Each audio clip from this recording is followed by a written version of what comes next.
Hello, everyone, and thanks for tuning in to Canadians with Disabilities and Their Allies, also known as PWD Allies podcast.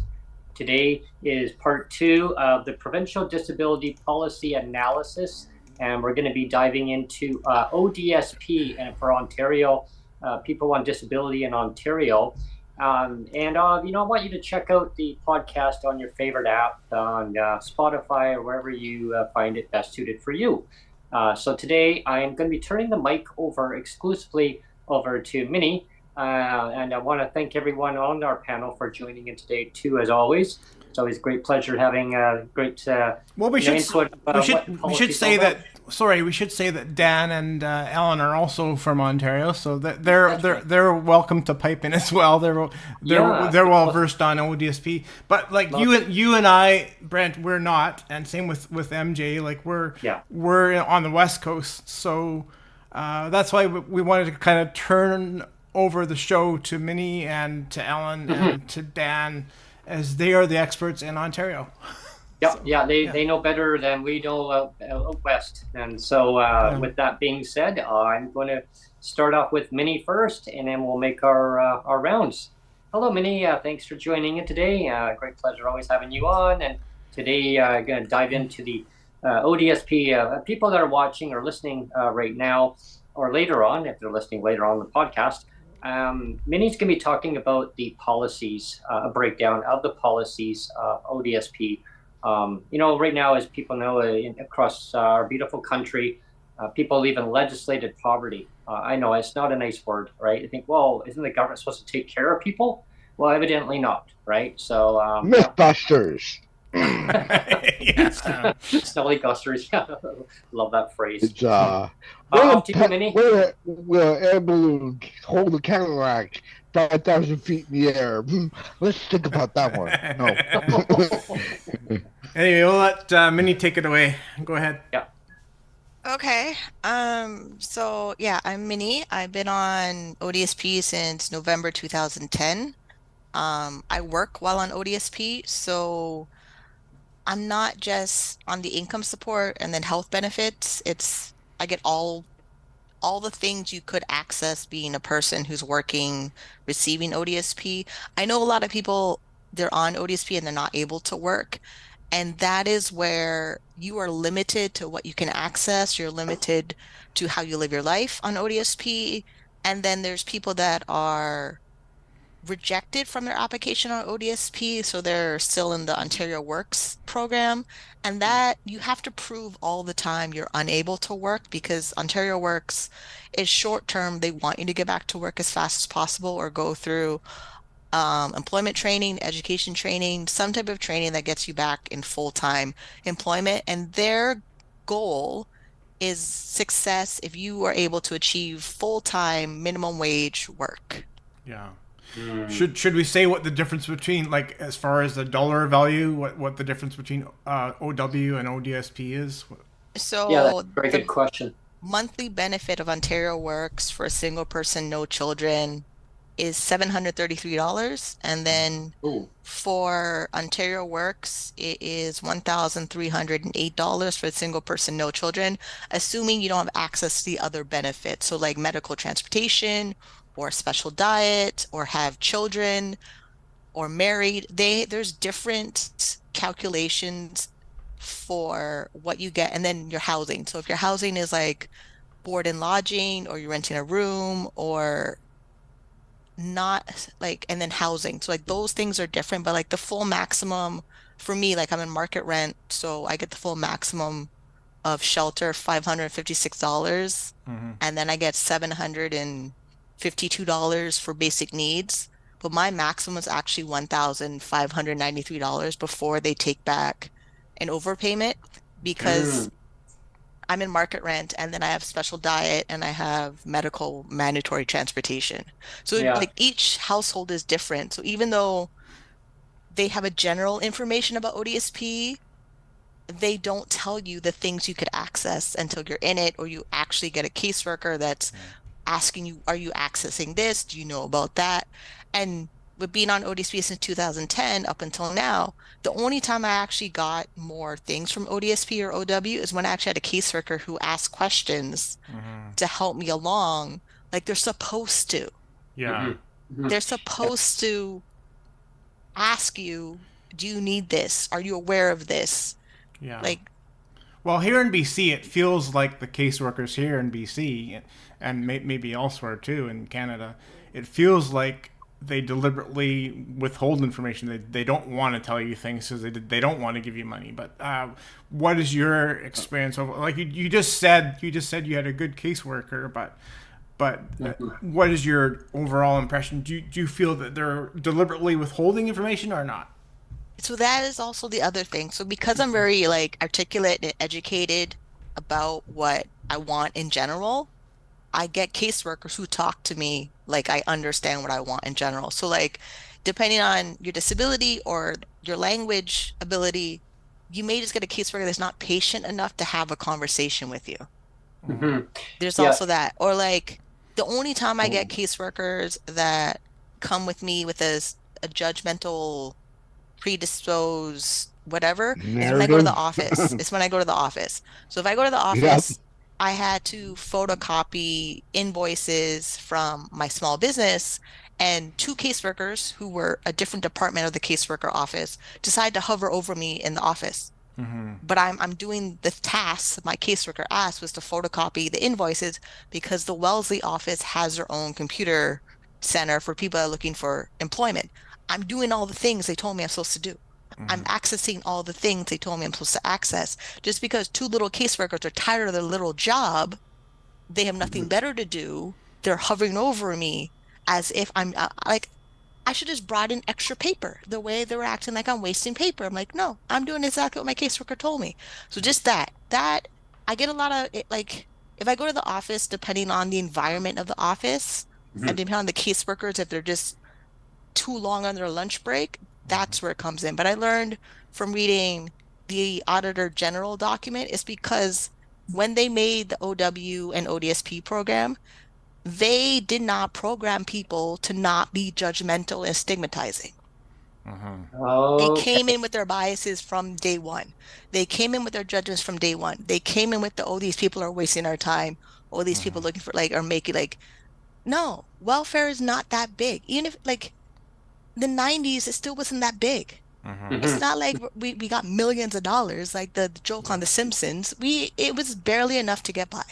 Yeah. I mean, do you think that there'd be a lot of people that have disabilities that are still sitting on OW pending to get on to ODSP? That's how I started. I started on OW. I wonder what the percentage first. is. I wonder what the percentage is. They have it on their website. Do they? Okay. They do. They have a caseload stats thing they update. It's like a year behind, but it's the same thing like Stats Canada. They have this stuff on the website. They know what households are on what. They know how many caseloads are on OW. They know how many caseloads are on ODSP. They know it. It's just I don't need to be a statistic in a book. I'm a person. Well, yeah, exactly. Well, you always say that you're really good at tracking down stats, and that's great. But like another stat that I've always tried to find, and I can never find it here in BC at least, is I want to know the actual percentage of affordable housing or subsidized housing that actually is the percentage of housing that's actually going to PWD. Like, what percentage of the affordable housing or subsidies is actually going to people on income assistance that are disabled? Because I've tried to ask that, and I don't know where to find that. But so that's the thing. So like they can talk about it in the meeting when they do the budget meeting, but they're not going to make it public. Mm-hmm. Oh, It's not like a church. Some church websites, you can go to their website and see their annual review of their budgets. Yeah. Like, but this, it's not like they're gonna. Toronto Housing may not have it public on their website. The housing board that have different names for different cities and things, it may not be public. I wish they would make all that public. And that's the thing. We have to demand it be public. Because then you could hold them to account, right? You could, but if they don't even make the meeting public, we can't make the information public. Yeah, that's true. Mm-hmm. Dan has his hand up. Dan has a hand up. I'll get Dan to speak here. Yeah, can you hear me, man? Yeah. Yeah, sorry about the visual. I don't know why the camera's not going on to fix this shit. But the problem, really, one of the big problems with finding out those statistics is the simple fact, like, again, I don't know how it works there in BC, but for here in Ontario that we're focused on, over the past, say, 2 decades, there's been, so public housing was originally supposed to be like, you got your residents here, you got your seniors over here, and that's how you kept your statistics. But over the past 20 years here in Toronto, they've been displacing people all over the place, whether it's because of regentrification, whether it be because it was an emergency situation that they had to put somebody in, say, from a shelter to an apartment. And it's just, there's no way to catch it up. So you got to be like Minnie and just stick on them, right? Because if you don't have these numbers, how the hell are you supposed to tell the truth to the public? How are you supposed to get the wraparound services and things that people need? So one thing that Minnie said that really struck to me, and I'm really agreeable to it, is that they got to start treating people like fucking humans, man. They got to treat them like humans, because if you treat each individual person the exact same in every situation, you're not going to get any further ahead, because you're going to be running around in circles. Yeah, dignity. I was on getting ready to buy a ticket to go to Ottawa to deliver my guitar, and there was a guy who was unhoused in Kingston, and he had some kind of bursary ticket thing that the police that was giving him as a one-way ticket to get out of town. They were basically, which was very common in the 90s. We don't want you here. Here's a bus ticket to Niagara, or here's a bus ticket to Hamilton, and they're still doing it. That's what they did in 2010 for the Olympics, right? Yeah, they bust everybody out. Yeah, it's not our problem. We don't want. And this guy wasn't even bad. It wasn't like he was strung out or anything. He just had no housing, and they just wanted him off their radar. Yeah. And I was like, this Ontario is just getting disgusting. Yeah, I remember when they had Greyhound. They used to ship people on the Greyhound out and send them out west. Yeah, all the time. Yeah, all the time. When I was visiting Alberta, I got jammed up because my I lost one of my tickets or something, and the Alberta office, welfare office, offered to buy me a one-way ticket back to Ontario, and I took it. I'm not gonna. I lost. I had bought those Greyhound invoices, and someone had taken it from my backpack because I had it in the side pocket. Oh no. Well, and Alan's correct too, right? Like, just like Minnie, I've been on OW. I was on for 17 years, and ODSP for about 3. And I can remember situations, for example, being in, say, Guelph, attending a court appearance, and that's exactly what they would do. They would give you the bus ticket. Where do you want to go? One way, one time. Where do you want to go, right? And back then was totally different. All these wraparound services that are here now today. Sorry, let me rephrase that. All these wraparound services that are supposed to be here today were not available or around back in those days. So back in the 90s, when I became homeless and on assistance, the check back then was 600 and change. And then other people were getting like 1,300 at the time at ODSP. So we're talking back 20, 25 years ago, say, and nothing's changed, right? Except it's gotten progressively worse, and we need to have people come together. That's only like $100 difference in 25 years or something. Yeah. Oh, dude, it was next to zero. They literally on one point in time cut everything in half, and you're back at ground zero. Yeah. Wow. I'll say, so with me on Ontario Works and then on OW, I've never actually been homeless. So like, because I'm female and men are disgusting, I've crashed at their houses. They've gotten my stripper license. I got my other apartment. I've gotten credit cards. They paid for my electricity bill. And even though my family is borderline toxic, they've given me money. So like I've been able to get jobs. So I worked 2 jobs at one time and been on Ontario Works, or I worked multiple jobs and I was on OW and ODSP. The thing with ODSP, they weren't recognizing my self-employment until after 2013. Yeah. So while I'm making money and I'm, according to them, eligible for ODSP, they weren't knowledgeable enough to process my self-employment. Income minus expenses equals net profit, which is net income, then that's deducted. So there's a whole wave of being on social assistance. And because caseworkers are not knowledgeable in small business, self-employment, multiple sources of income, making money off the internet, I was just on the system making money in a way that I knew how to make money because I always knew how to do it since 2003, but they weren't able to process it. Or I'm getting psychotherapists to tell me, oh, that's not a real job, you should get a real job. No, this is a real paycheck. I'm still doing it now. I'm not going to stop making money off the internet. I'm not going to sell my little ebook ODSP and work calculator I sold 7 times for $12 US. I'm still going to sell it. So the rig around for me is just people not listening to me. Like literally not but 12 people can buy an ebook from me on the internet. Like a person on the internet that I do not know can pull out their credit card and buy my ebook that's supposed to help them on ODSP calculate their self-employment, but my caseworker, I don't understand that. Really? 7 other people understood it. I think there's I mean, it's getting hard for them to do it, to get away with it, but I've discovered in the last 8 years that there's a real willful ignorance on behalf of the workers. You're saying it's perfect. You're saying it's purposeful. Yeah, it's purposeful. I know, right? Don't say but that. I've run into it so many times.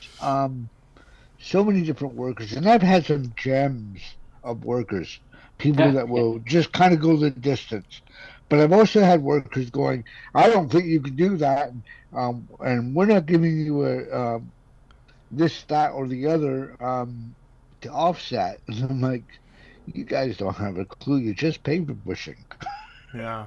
Right. And you're making a stack of dough doing it. Yeah, MJ's got his hand up. Because it's a discretionary benefit. So like getting the employment startup benefit for being self-employed, I will find a program that I'm doing to support my self-employment, and it's how you present the information. That's what I learned. Because of the way that the person in my Facebook group, he said he got rejected for his employment startup, and I said, use this template, put in what you're doing. He got $392. Okay. That's how it's the casework. They're not, like, you have to present it to them in the words of the policy, because when I write my template to get the employment startup benefit, it's for the purpose of full participation in coaching, seminars, workshops, Toronto business development. Like, I literally tell them exactly where I'm going with their money. I like whether it's more therapy or Jane Tweed's program for addiction and count, even though I may not even need that program. I need the $500 that they tell me I'm supposed to get every 12 months. But I actually had a question for you, Minnie. What? Have you ever got more than the 500 over the 500? No, it's purposely $500 employment startup benefit. Let me show you my spreadsheet, because it's, where is it? This would help. Hold on. MJ wanted to. Well, I need to be a host to show it to you, but yeah, it's. I only asked because I hear so many people saying, "Oh, I got X amount," or "I got X amount," and it almost seems to be a case of employment startup benefit says in the policy it's $500. Okay. Okay. Like it literally says it, and then the way I linked it, if someone can make me a host, I can share my screen to show you where it says it. But I can do that. Enable share screen. and then there's one for leaving ODSP. The one for leaving ODSP is 500. The one for employment startup benefits 500. Yeah, let me just but see here. it says in the policy it's 500. Okay. I throw their words right back at them. It's 500. I want the 500. I'm going to throw the mic over to MJ just for a moment there, Minnie, and then we'll come right back to you. Mm-hmm. Yeah. One of the things that I've been noticing about your guys' conversation thus far is the fact that you actually have individual workers. In BC, I think it was 2015, just before the NDP got in, the Liberals decided to go and get rid of individualized case workers, and now we don't have an individual case worker that we can deal with. Anytime we ever have to call, we're always dealing with another individual that doesn't have a clue about our situation, doesn't have a clue about our case, has to review the situation, has to try to figure this out and do that and all the rest of this stuff. So we've been put into a space of deliberate limbo of where we end up going and not being able to go and actually work with one person to be able to actually go and deal with that individual, so we can build a rapport to deal with them on a one by one basis. Mm-hmm. That can happen here, MJ. I've had situations where I've complained about a worker being abusive to me verbally or being rude, where I've had to make an actual complaint to a supervisor, and they'll tell me, well, we'll remove this worker from your caseload, but unfortunately right now we don't have anybody available. You'll be notified when the worker is available to take your caseload. For now, just call the main office and we'll patch you through to someone who might be available in the office that day. Well, so that's happened. Right, and one of the reasons I'm bringing this up is because what happened when I got audited with five audits all at the same time from 5 different offices across the province back in 2017, 2018, whatever it was. What happened was none of these people had a clue. All of a sudden they saw a big flag or something, and they decided all at the same time to go and make 5 audits without even consulting one another. Mm-hmm. See, and this is where the problem is in BC, right? We don't with have Ontario, each postal code is assigned an office. Then each office operates the way that they operate. So like for me being in downtown Toronto, there's a lot of turnover of caseworkers. So they're typically on a contract for 9 months, maybe a year. But other parts of the city, like Sault Ste. Marie or another part of Ontario, they have a different operation of caseworkers. Some of those caseworkers never retire. Some of those caseworkers are miserable from day one until they're gone, if they leave. Mm-hmm. Yep.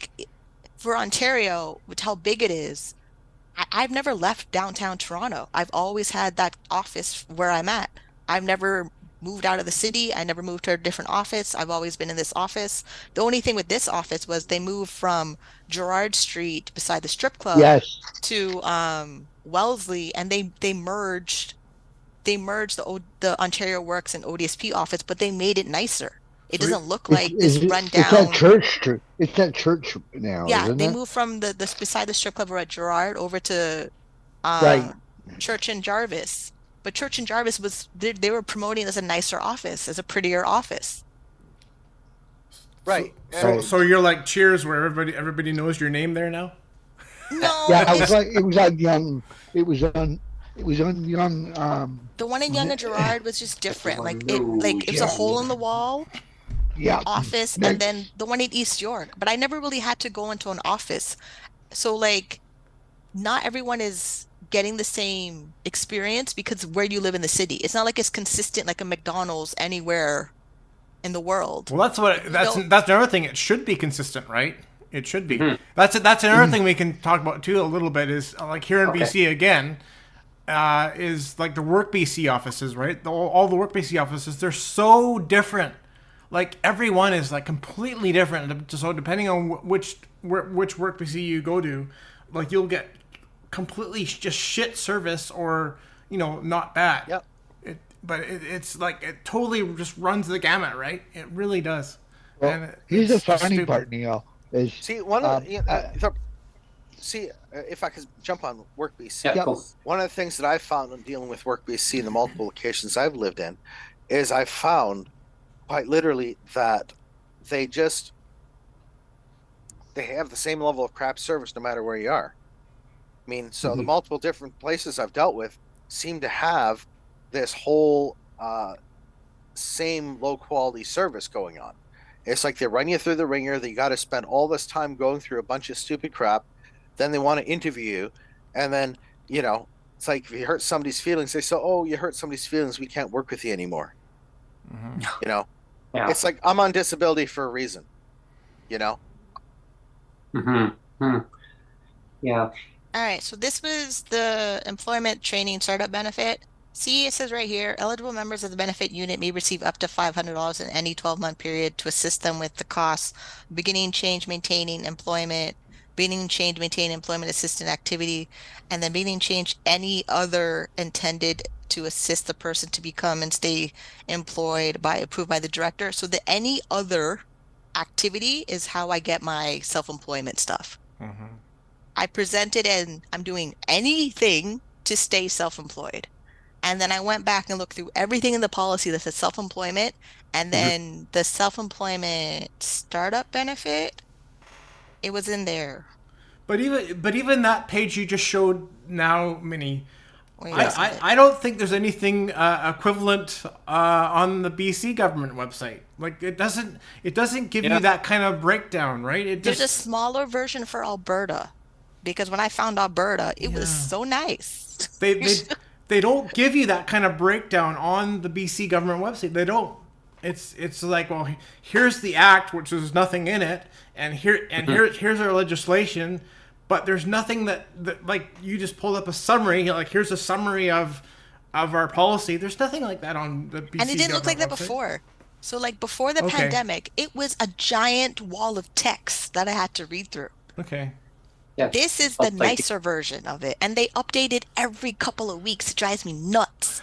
Like, I freaking hate it because like there's things in there that I read that the explanation was so small and general that it made no sense. But I went back and I'm like, they added more detail, they added more explanation, they added, which, I mean, with me leaving ODSP, it's good because I have everything in the policy it says I can have.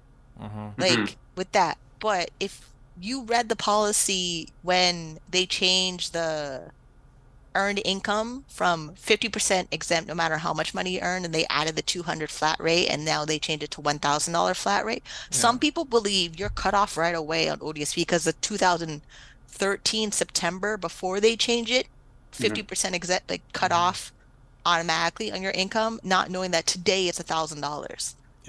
So some people literally stop working because they're believing old information. They don't go back and look for it. But you agree with me, Brent and MJ. I just want to see if MJ and Brent agree with me. Is that here in BC, like where is a summary document that summarizes the policy nicely and says here's a piece of service that we provide. Here's a piece of service that we provide. Here's a piece of service. There's nothing like that. It's to me it's outdated, right? If you go onto the BC government website, it's just hodgepodge. They literally just throw shit up, like just throw it up there, and it's like there's no rhyme or reason. It's like walking into a Walmart, or like, you know what I mean? Like there's. I've gone into Walmart where there's shit all over the floor. There's open boxes and stuff. You know, it's like it's literally like a bomb just explode, and that's what BC policy is like. You go to the website, it's just like shit's up there, and like figure it out. Yeah, they throw it out there. They throw it out there. Figure it out. You know. One thing. Yeah, go ahead, Ma'am J. I mean, here's the thing: it's like, when you try to call them up to go and find out information, you're sitting here, you know, trying to ask them questions, and they don't have a clue. And it's like, so it's like you go through Inquiry BC, and they're just as clueless, right? You try to find them, ask them questions. They don't have a clue what policy does this or whatever. I mean, so it's like, then you try to once you get onto welfare, or they're called welfare number and disability number, and you talk to them, you got to wait an hour. Oh, at least. Yeah. So by the time, if you hear it all. Exactly. You know, so I mean, it's absolutely a gong show the way they've set things up. You know, Well, it's a so gong show, and it can be a gong show, MJ, in Ontario. I mean, aside of the employment stuff, you'll end up like in Niagara, they cover orthotics for shoes and they cover beds. But because everything's been downloaded to the regional municipalities since Doug Ford got in, um, things That's that it. I come up to Kingston and they're like, no, we won't cover an orthotic insert even if you've got an RX. No, we're not covering a bed. Oh I'm man. like, you know what I mean? So you go because of the download to the regions. Um, certain cities like Toronto, they might cover a new mattress. I'm not saying they do. I'm just saying I'm using that as an example. No, they They do. might cover. They might. They, Oh, Okay, so Toronto they don't. covers a new mattress. Kingston, you have to go through the Salvation Army and get some hand-me-down that's been in a Oh, but I warehouse. learned it's from the city of Toronto. So like City of Toronto has Yeah, that's what I'm saying. They the download. stabilization housing fund, hmm. but it's because I'm in Toronto. Why they replaced my furniture, they replaced my mattress after my landlord sent them a fax so they confirmed they treated my place for bed bugs. It wasn't, and then it's only because I was in the office that one day and there's a flyer in the office on the wall and I read it. Like Mm, it's not like I would have had the information automatically. It's because I remembered it. I was like, and then there's some people who are in the office all day long. hmm. I'm Oh not trying yeah, to live in the office all day long from when it's open to when it's closed and then having security guards chaperone you the whole time. I'm trying to Yeah. have a life. I'm trying to go to work. I'm trying to make money. I'm trying not to be on disability. But some of the things with disability, if I'm not in the office to look around the bulletin boards or the flyers in the office or the flyers behind the receptionist, Hmm. I would miss things. You would purposely miss things because they're not advertising them. Like the whole Yeah. when they changed the income exemptions from working and not like from working from zero exemptions to 200 to 1,000, it's because they made flyers. But only this time now that they're trying to be digital, they Mm, emailed out everybody a flyer that they changed the work exemption or they changed the increase to inflation in July. hmm. But They're it's not only going to like, voluntarily come out there and provide no, that they don't. Like, and then if you don't look at, there's a newsroom website that has all the updates. hmm. If I didn't search for those things, I wouldn't know that the rules were different in 2013, which made Mm, sense of why I had caseworkers who didn't recognize my self-employment because they weren't educated on, they weren't told to do something, so they didn't do it. hmm. And I'm like, but self-employment, I have to report to the government. But Ontario was like, oh, we don't know how to do self-employment. I'm like, it's a small business accounting course. Like it's just Yeah, yeah. There's that communication gap where they're not communicating and like reading the policy based on what they need to be educating themselves they to even with give the to. segregated fund that so I told my office so this is the thing too you tell you have to report everything there's a rights and responsibilities you have to report all your income and assets Yeah. so I log into my benefits we have a digital system to log into my benefits and I put in there that I have a segregated fund these are the statements then I had some whatever dickhead caseworker respond back saying no you can't do that it's a tax-free savings account I'm like no it's a segregated fund, section 4.8, life insurance policies. I Mhm. literally had to send back him his policy and link his website. Oh my And it's gosh. because if I'm not assigned a caseworker and it's just anybody who picks up the case that responds back, they're not looking at it. But when I'm assigned a caseworker, I update them, read my notes, read this stuff, check this message. I have to tell them what dates to look for the messages when I Mhm. posted it. Do I need to send it to you 600 times? I'm okay to send them 3 copies of one thing. Sometimes I fax, email, drop off a letter all in the same day. Wow. Wow. I That's mean, huge. I could because I'm close to the office. I could walk to the office, drop off paperwork. I know how Right. to You send a weren't fax though. online because Yeah. the free fax online, you can send free faxes online. Then the My Benefits, your phone, most of your smartphones to scan all your documents, Hmm. see, and then that's it. And the difference I've being had is in BC is you end up trying to go and avoid dealing with these offices, right? Yes. is because that is it's why just, I send it in triplicate, because if somebody loses it, somebody has to pick it up somewhere. Yeah, absolutely. I mean, I know like downtown Victoria here, we have a bunch of tents all set up along the road right in front of the welfare or disability office. I mean, you have to stumble through these tents to get through. And there was one guy who's like laying on the concrete there, and he's just passed right out. There was paraphernalia all around everywhere, and I thought, wow, like what's going on here? And you get in, and you got security guards standing at the door. It's like you just don't want to go there, right? Unless you really have to go to the office, and it shouldn't be Well, that they way. made it. Niagara got really bad because they are in the MTO building, and the security guards in the foyer don't do jack squat. So what you have to do is you have to go on a specific elevator up to the M floor in the ministry building in St. Catharines. But then you get up to the M floor with the ODSP offices, and you've got these goon-like security guards making the environment completely hostile. It's become. I've had workers. I actually just sent Doug Ford a letter saying, if you think it's imperative that a disabled person should have a job, when should I start at your office? Right. And the lady was just, said, well, our premier tells us the best thing we can do is get a job.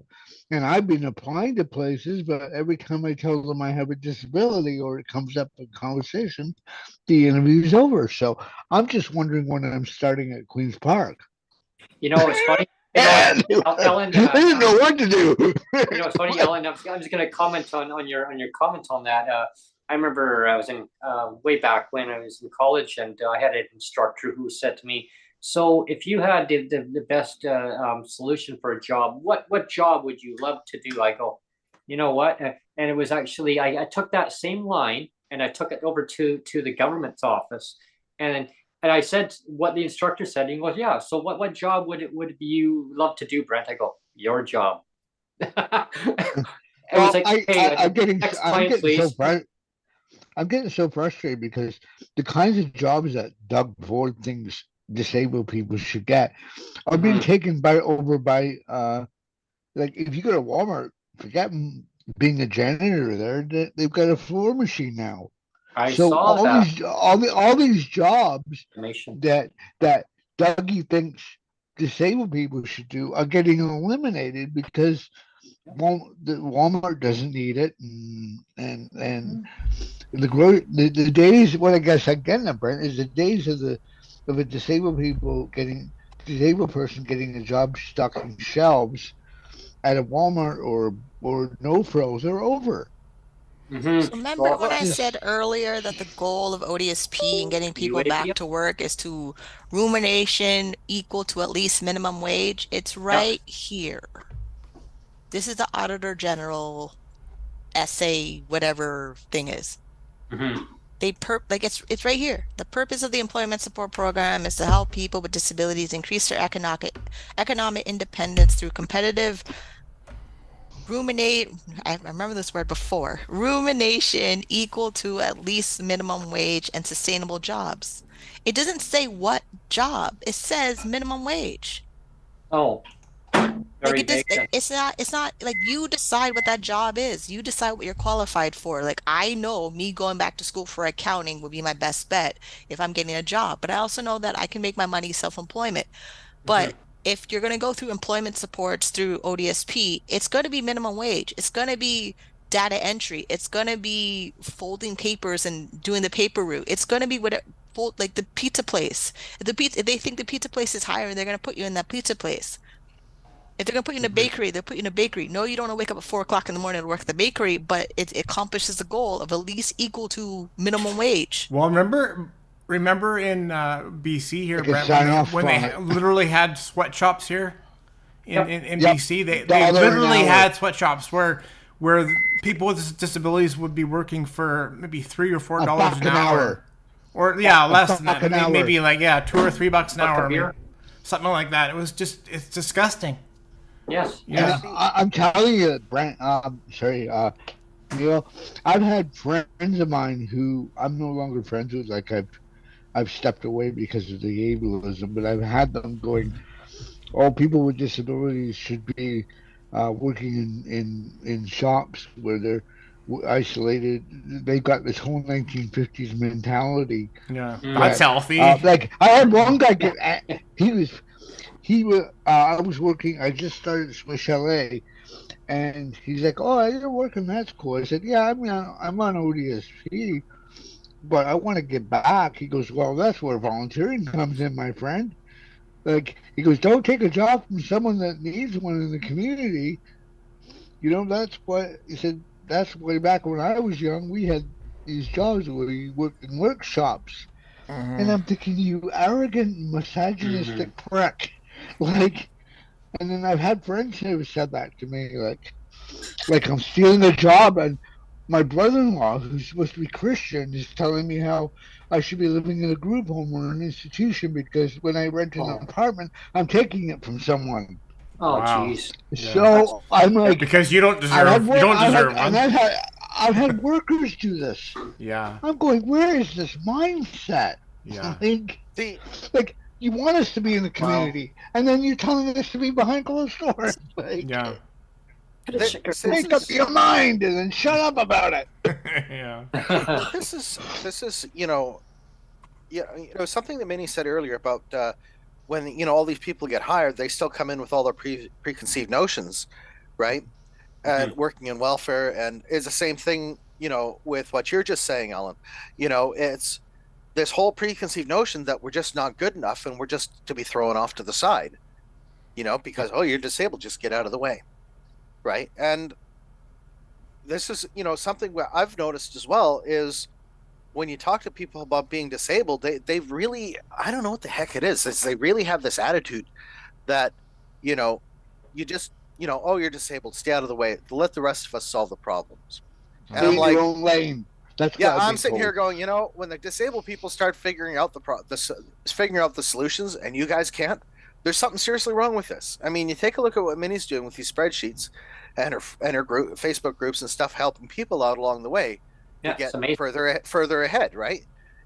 So going back to what Minnie was talking about is all of these things that she's doing are not just to help herself, but to actually help other people in the process. Yeah, and it's like saying like the government always says like, oh, get a job, right? And it's like one size fits all. How the government, they're talking points. But as a disabled person, that one job, it may not be, the person may not be qualified or be able to be able to actually do that. So I love. That's why I called Queen's Park, Brent, because I was like, I'm told that when I go to an interview and I have to disclose I'm on ODSP. And whatever, and then the interview's over, or I go into a Walmart to drop a resume off, and there's a machine doing the job that I plan to apply for. So I'm that's why I called up Queen's Park. I'd like to talk to Doug Ford. Apparently, he thinks I should have a job because I'm disabled, and yet I can't find one because society is ableistic.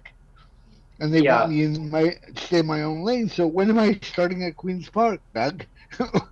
Well, that's. I'd like to know. There's so much ableism out there, discrimination from employers. Dan had his hand up. Yeah, Dan had his hand up. I was going to say actually. Go for it, Dan.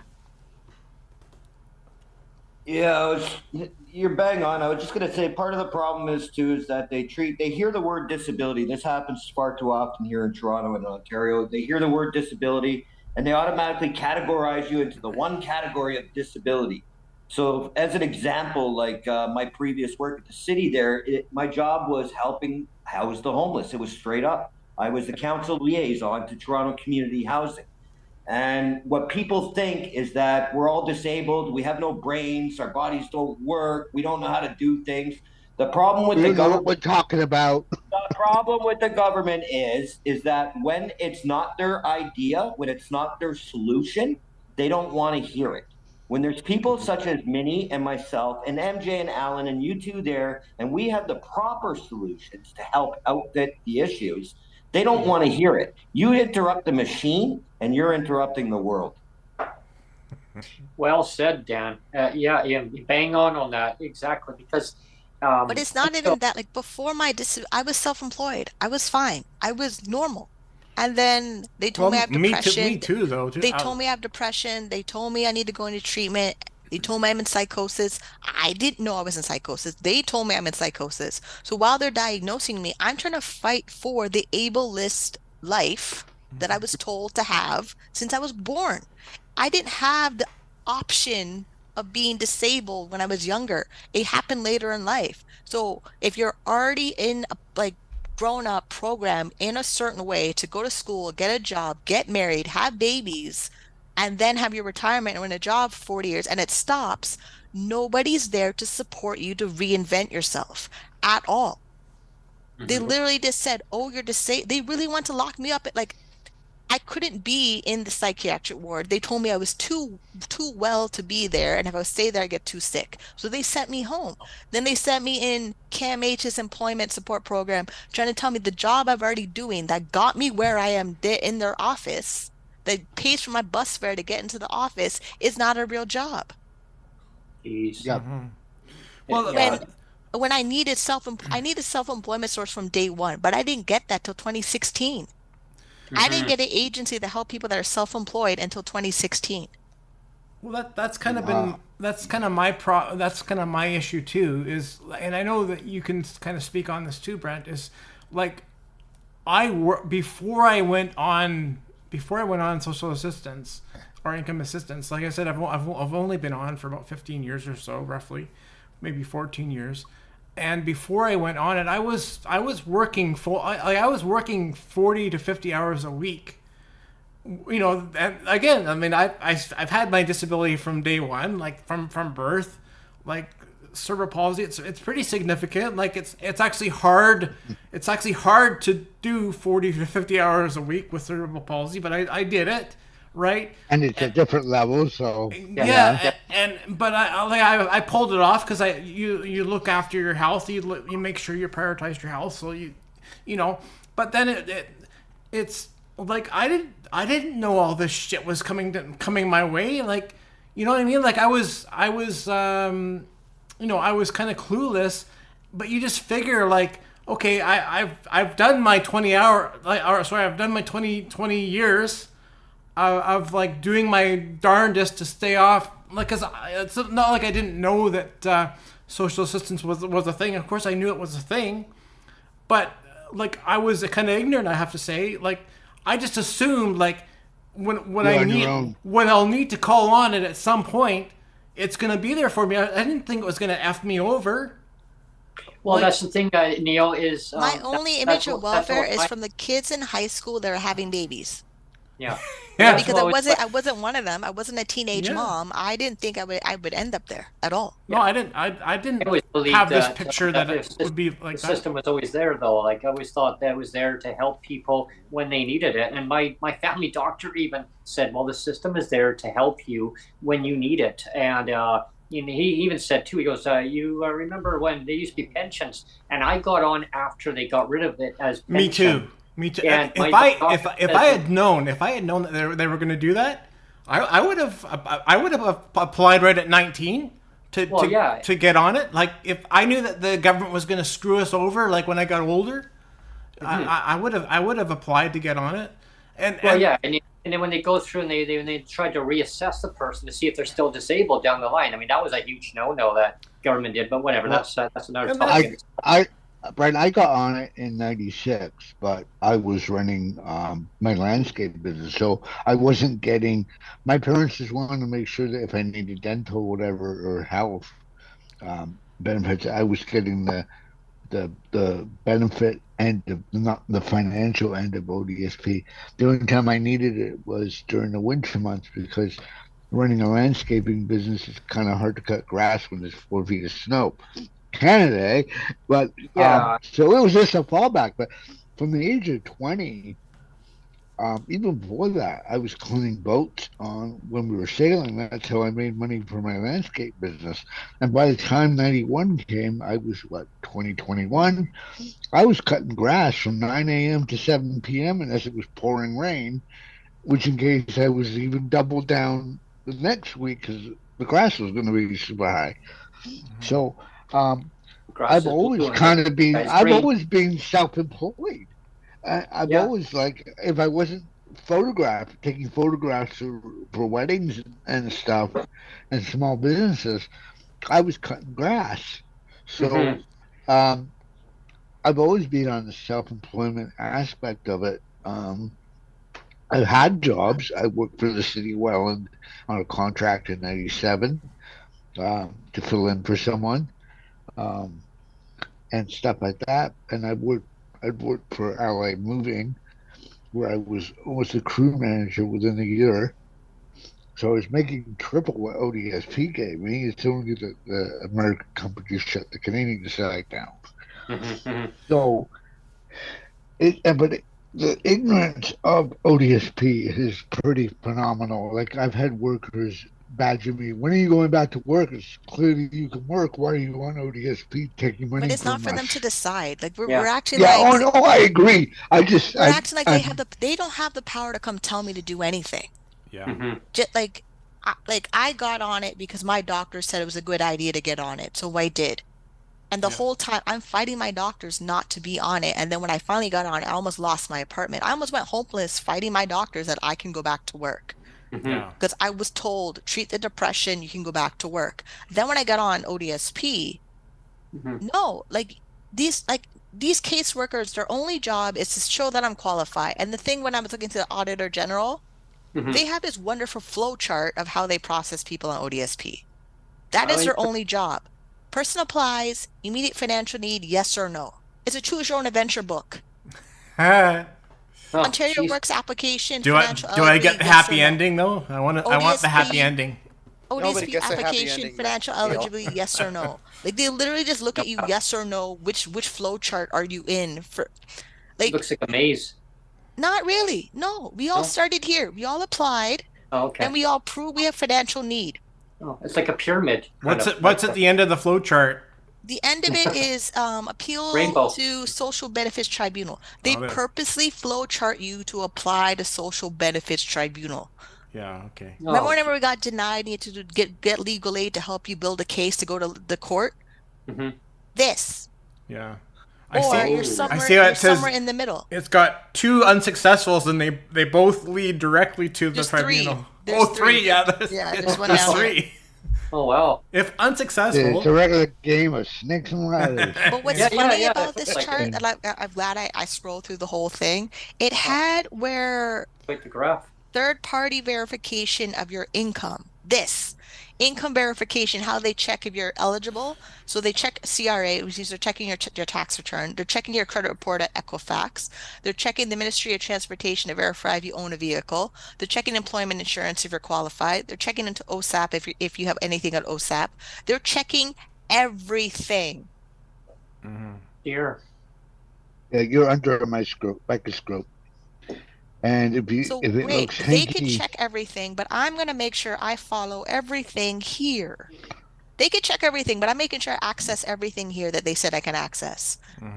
Like my base amount is $1,593 before they take the overpayment if I do not work. If I work, I get $1,993, which is the work-related benefit plus my base amount.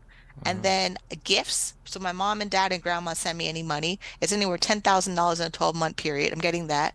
Income deduction from working is $1,000, which means I make sure that I stay somewhere in this wonderful chart of net income from my business and still get my ODSP.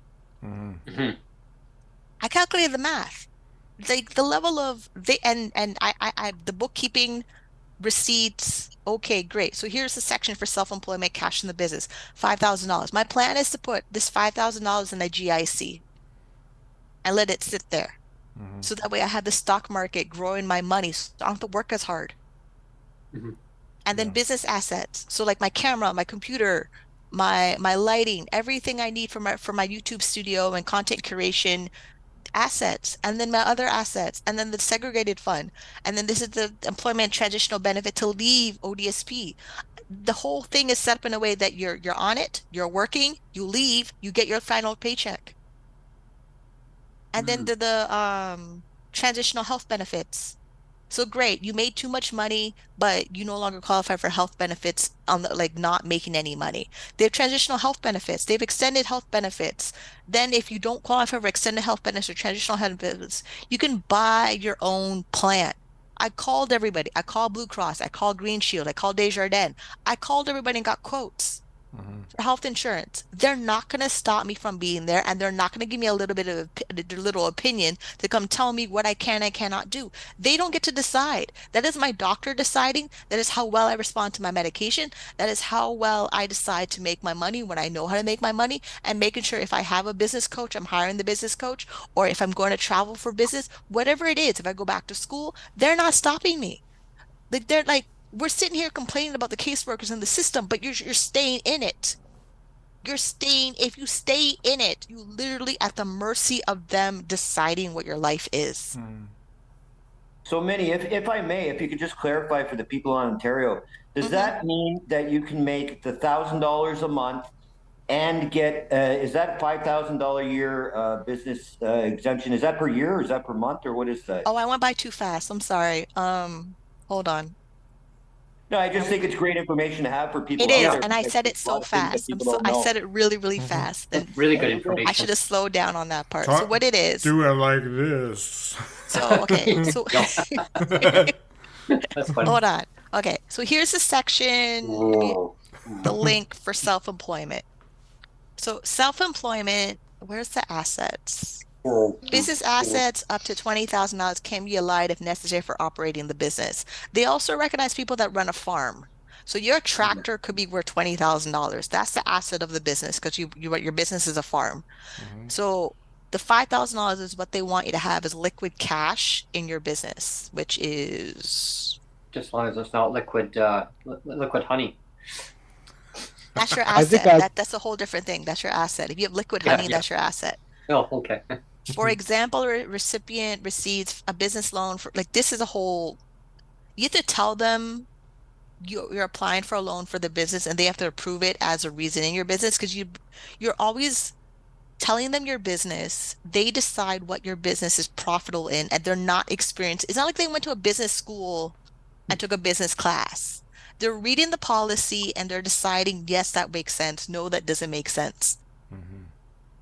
But the $5,000 cash, where is it? Here it is. Cash in a business is generally defined as money or any instrument in a bank accepts deposits, immediately credits the depositor's account, checks, money orders, bank drafts for self-employment recipients, and then cash is considered a business asset, cannot exceed $5,000 of total business assets of the asset of $20,000. The reason I said I'm putting $5,000 in a GIC is I limit my total asset limit of $40,000, but it guarantees that money stays in the locked in account. So it grows as I do the other things I need to do. Because the $5,000 for me is my rent for 3 months or 2 months of rent. I have an unrelated ODSP It's question. a way, so me saving money is a way that when I leave ODSP, I'm not left going back to them. Go ahead, Alan. You had a question? I have, as of this year, as of December 2023, my RDSP no longer gets contributions from the government. I hit from the day it started and then to open now. the So segregated fund. I've got 30 grand or something like that. So unless my mom's putting into it, no money's getting contributed to it, right? We need to take it out of the RDSP and reinvest it in something that is stable, but it grows higher than the 5% that the RDSP is, which is not that great. Well, you can't take it out till you're 60 anyway. Well, no, we can roll it over as of very shortly. It's just that the government is no longer contributing to it. Yeah, but you it's got to get flipped. Your RDSP, you can put in $200,000 lifetime in it before you turn 59. So then how old are you? I'm 53. But like what I was saying is it's now just a question of it being a regular savings It's still an RSP investment account. because It's still an investment account until you take it out. They make you take it at 60. So Yeah. what's in there, your financial planner needs to make sure it's invested properly what's in there. Like mine, like in there, the investments in there are the dynamic fund, it's real estate. Like what is your portfolio invested in? Because that's what makes it stay longer until the last minute you have to take it out. yeah, yeah. My mom and I are going to sit down and take a look at it when she gets back in April because now we've hit December 2023. The government's no longer contributing their 1,000 a month or whatever it was to Yeah. it. But That stopped. I think it's also true. At least here in BC, I've heard that MJ, you're like next. like when my RDSP matures, when I turn 60 and I can take it out, I've been hearing that you can't take the whole thing out. You can only take out a certain percentage every year. You can't They drip it out. They yeah, drip it out. They drip it out. You Okay. can't take the whole thing, which Yeah. which I didn't know initially. I thought I didn't know it was drip fed to you. Oh, of course. Yeah. Yeah. MJ. Yeah, I actually was looking up the BC regulations, and I've been, kind of reading this while we've been looking at it. It's going to be definitely worth reading over. But my question, was with all of these things that you've been able to discover and read, Minnie, how, or have you built like a plan, like a layout for people to be able to get off of disability so they Yeah. can go and get their life together and say Yeah. enough of this crap? The Facebook group has guides. So I made 7 baby steps out of the Dave Ramsey's baby steps. And each of the Dave Ramsey baby steps, there's specific information of ODSP in the Facebook group. Let me pull Okay, that up. I have a question. I know that if you're on Canadian CPP, there's a disability version of the Canadian pension plan. If I understand it correctly, it's low. The monthly amount is lower than ODSP, but you're not tied to the policies, some of the punitive policies that ODSP has. That's correct. Is it? So I probably, I don't know how much I would lose if I flipped from said, you know what, I'm done with ODSP and dug forward and yada yada yada. I still need to have some stability under my feet. I still need to have. I can't pull the rug completely out under my feet because being on ODSP, having cerebral palsy, I don't want to get the carpet under my feet. So how much am I going to lose if I go to that Canadian You can disability? call Service Canada. They can tell you roughly what you're expecting to get. Okay. I know I'm getting $30. So if you worked more and contributed more into the pension, because the CPP disability is from the same Canada pension plan money. It's money that you put in while you were working. And if you were self-employed for most of those years, if you made over $3,500, then you put something into the CPP. So you get to call Service Canada or log into your My CRA account. Well, and then I know click the that. Service Canada, and the Service I know Canada that. will tell you.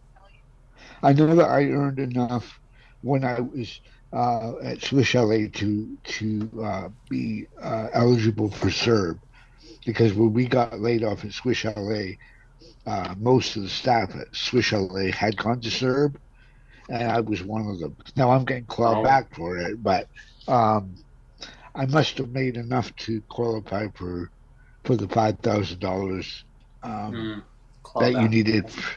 Tax Service bracket. Canada is the only one that knows how much your pension is going to be when you need to get it. Yeah. Okay. Because I know eventually I'm going to have to switch to the Canadian disability one, because when they hit 65 on ODSP, I'm cut off anyway. So The minute that you turn 64, they send you a letter to apply. Yeah. Yeah. Well, here in BC, again, Brent, remember they were forcing people to apply early. At 60, and that was a huge thing that they would. Well, actually, I mean, with that, I mean, people thing. with disability, right from when they applied for disability in BC, there was definitely outrage because the BC government wanted people to apply for CPPD right when they applied, and some people did get pushed to do that. Other people didn't. But of course, yeah, you're right. I mean, when you turn 64, yeah, you're going to get a letter saying, "Hey, you need to now look at applying for CPPD." Well, good luck trying to find a family doctor or somebody to sign off on seeing if you now still qualify as a person with disability to get on to federal disability. Like, disability doesn't go away. I mean, that's why a UABI or something similar, MJ, that's what is needed. I mean, or being self-employed. I mean, wow. Can someone scroll to the top of this group so I can? Oh yeah, that's mine. So this is the group where I have all the guides, all the information. After, because ODSP changed the website link. They used to have MCC domain name. They changed it to the Ontario domain name. So almost all of them that had the old domain name for the guides, I have to go back and change them. But it tells you exactly how to leave disability and never go back. Like it's just a way that you have to be working, you have to be out of debt, you have to be saving money, you have to be investing your money. And then the financial planners, like I emailed you about David Copland's website.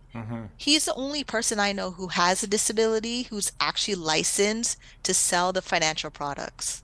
And I went through his web, like I follow him on LinkedIn too, but like when he posts his articles for it, they're exactly what I'm telling you.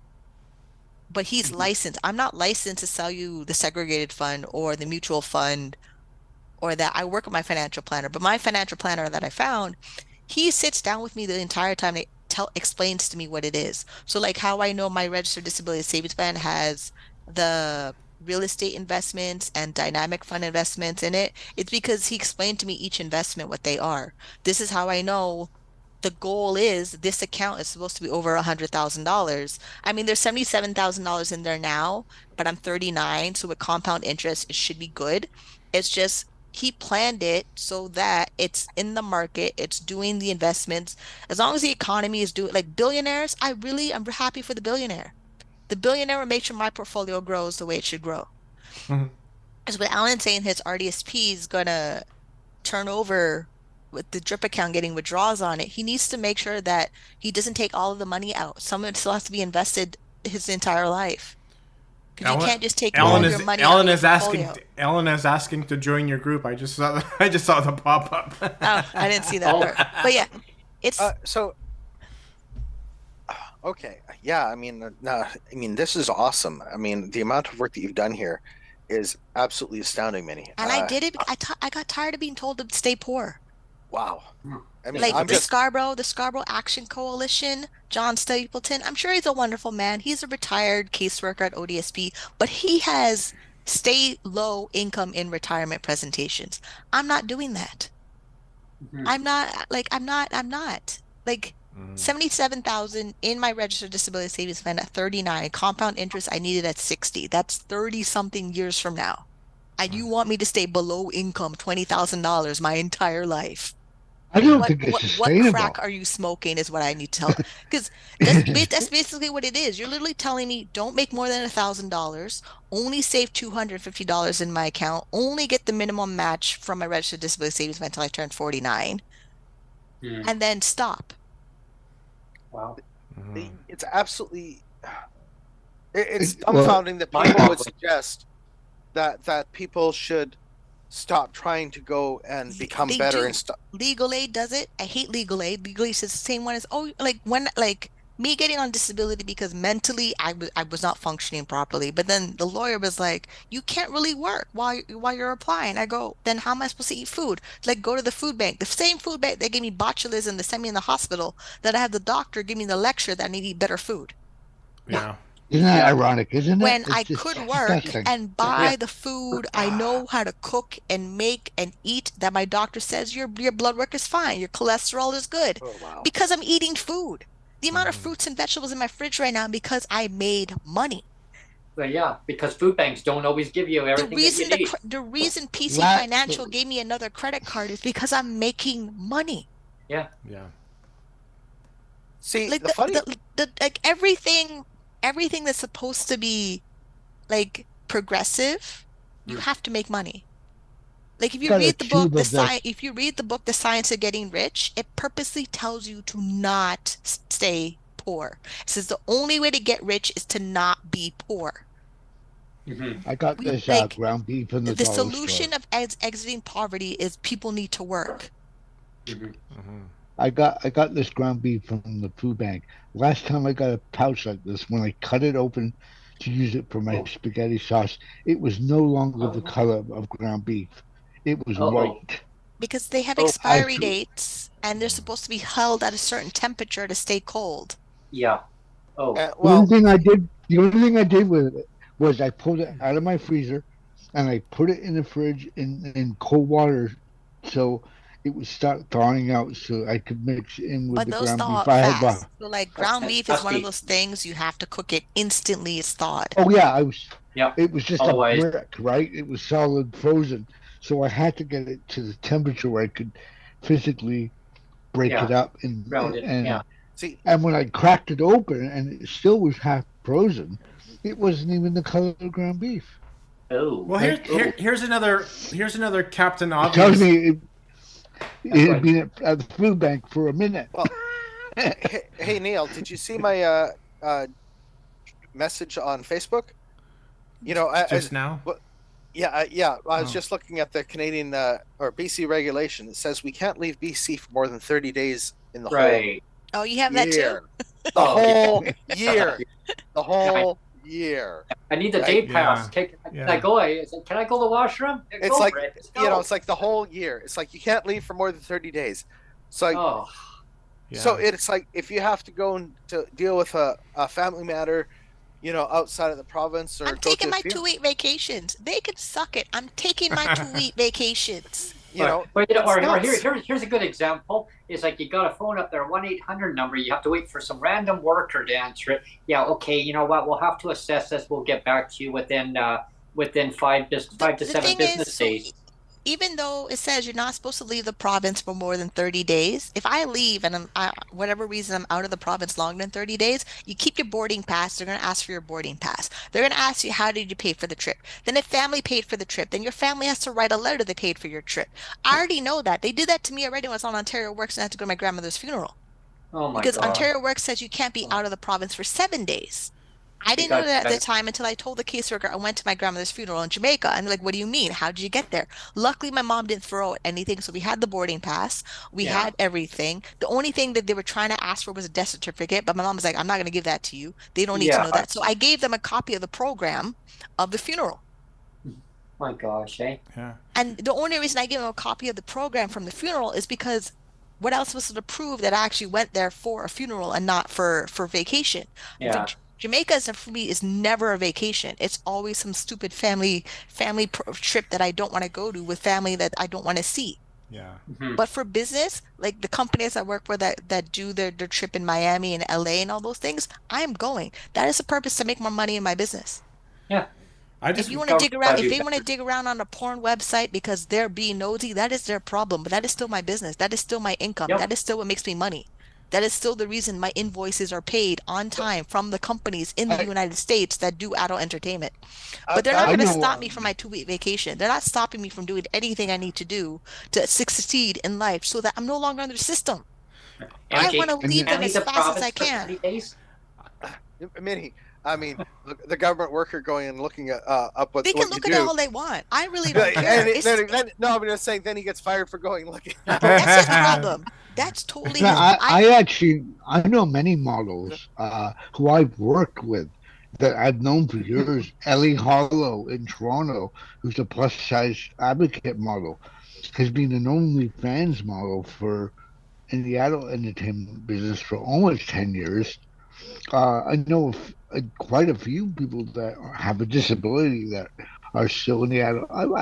I could care less. I think, hey, more power to people that want to sustain themselves. See, I got a I face don't- for radio. So Hey, Ellen, that hey, Dougie, can I have a day pass, please? Well, I just wanted to go back to the health piece for a bit, because Minnie, you're talking about, eating healthy and not having to resort to the food banks. that's kind of my Captain Obvious statement I wanted to make, is that for whatever reason, government and government policy assumes that everybody with a disability doesn't care about their health. I can tell you that I totally care about my health. Like, I'm always on about how do I stay healthy. I always, in the past, I was always doing massage. I was always doing chiropractic. I'm always taking vitamins. I'm always, just always really conscious of what I'm putting in my body as far as healthy foods and stuff too, right? I mean, not to judgment anybody, but I've never smoked, and I do drink a little bit, or like not. I hardly do now at all. But like in the past, I used to drink a little bit.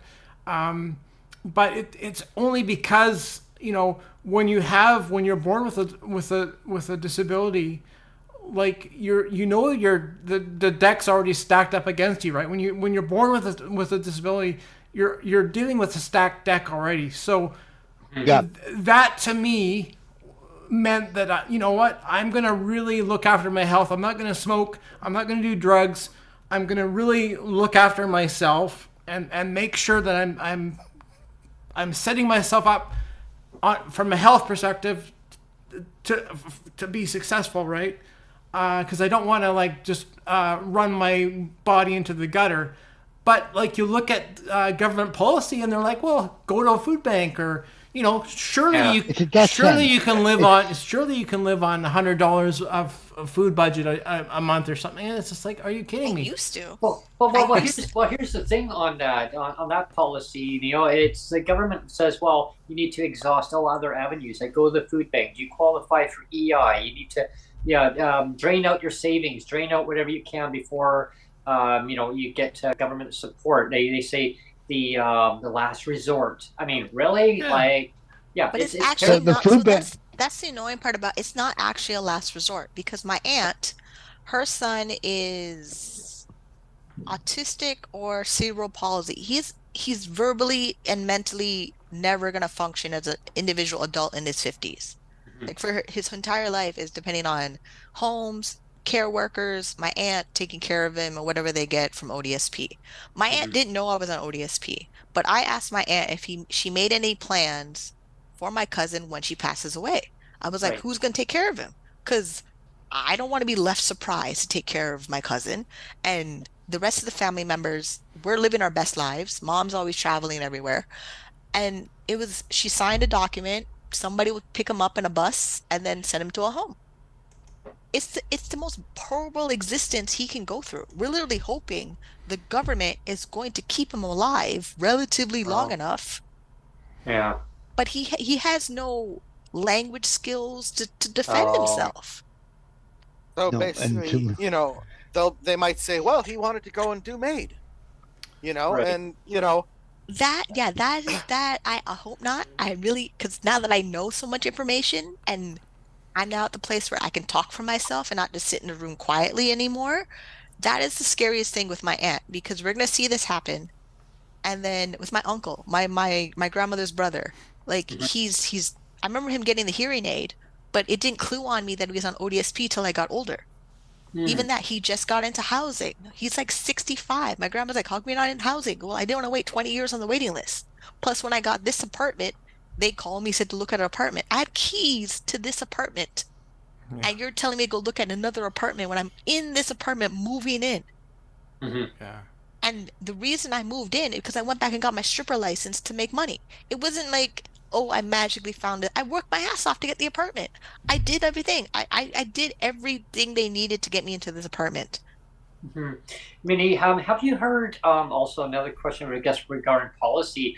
Have you heard anything where PWD in Ontario, like ODSP, are being discriminated against, like housing, just for instance, like market housing, where maybe like other, say, a worker, or maybe just work from on the street. So basically, like word of people saying an apartment management company. Yeah, well, the apartment manager will say, hey, we don't want We you don't using t- your support portion to basically pay the rent. Like Oh, how I know with my I building, so my building was on the news in CBC Marketplace where Mhm. the tenant on the first floor, Mhm. he, because he's on the first floor, it gets flooded, there's bugs and things like that. But then he doesn't keep the apartment clean. Uh, So for the building, for me, they do every request I ask for. I just have to give them space to do their job.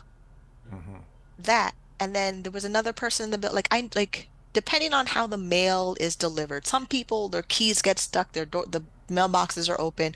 I've seen other people's pay stubs from ODSP.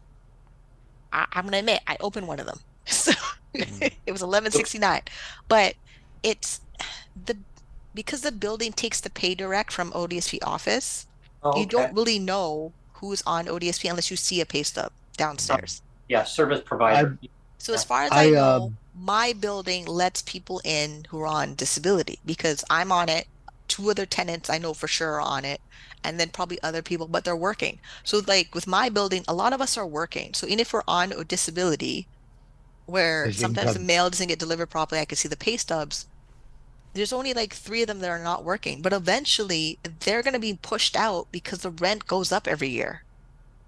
Like the Right. rent Yes. goes, like if whatever guideline increase the building can take, they're taking it. So when Yeah. this person decides to go to the news and complain about the rent being unaffordable for him because he's on disability, this building wants people to move out. They Yes. want higher income people to be in the building. Like even Yeah. though yes, it's a low income neighborhood in St. Jamestown, this building is a private corporation that bought I out lived in there. four I other lived in there. buildings.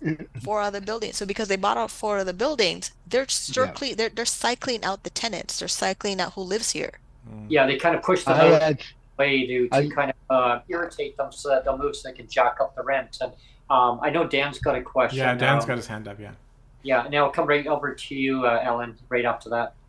No, I was just going to say very quickly for the people in Toronto. So just before, I'll put it in a nice way, just before I was asked kindly to leave the city, what I started to do was actually implement a program in our office anyway, where we had an actual list because it is really hard here, especially in Toronto, like fucking for anybody to find an apartment that's on any kind of assistance. So I actually had a list going on of landlords that I had compiled that would, no doubt, no questions asked, rent to people on any type of assistance. So in Toronto, I don't know if they've implemented it across the board because I was in Scarborough, but I would try to when you're on the list waiting for housing and stuff, try to contact your constituency staff or your local councillor and ask them if they have a low income or what. I don't remember the wording they put on it, but it was a low income list for low income individuals to find landlords for affordable housing until they were And placed in the like the Wellesley office had a list. So when I went but it was the building beside mine that's always on fire.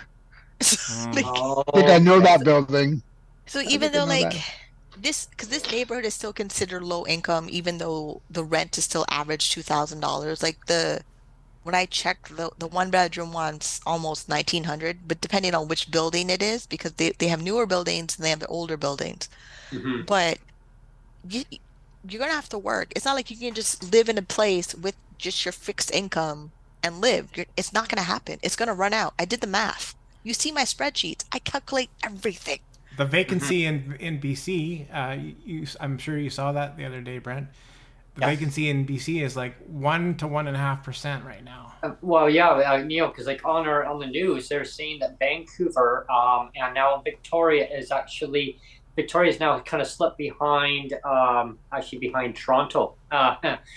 So it's almost neck and neck of the vacancy, the what's available. Now, what the market is based on right now is the current tenants that are actually, and it's kind of misleading really, because it's like saying, well, the current tenants that are actually occupied are what the stats are going upon. They're not talking about the tenants who are now looking for a place, because the ones looking for a place now, the rents are actually even higher. So they're saying, well, the median rents.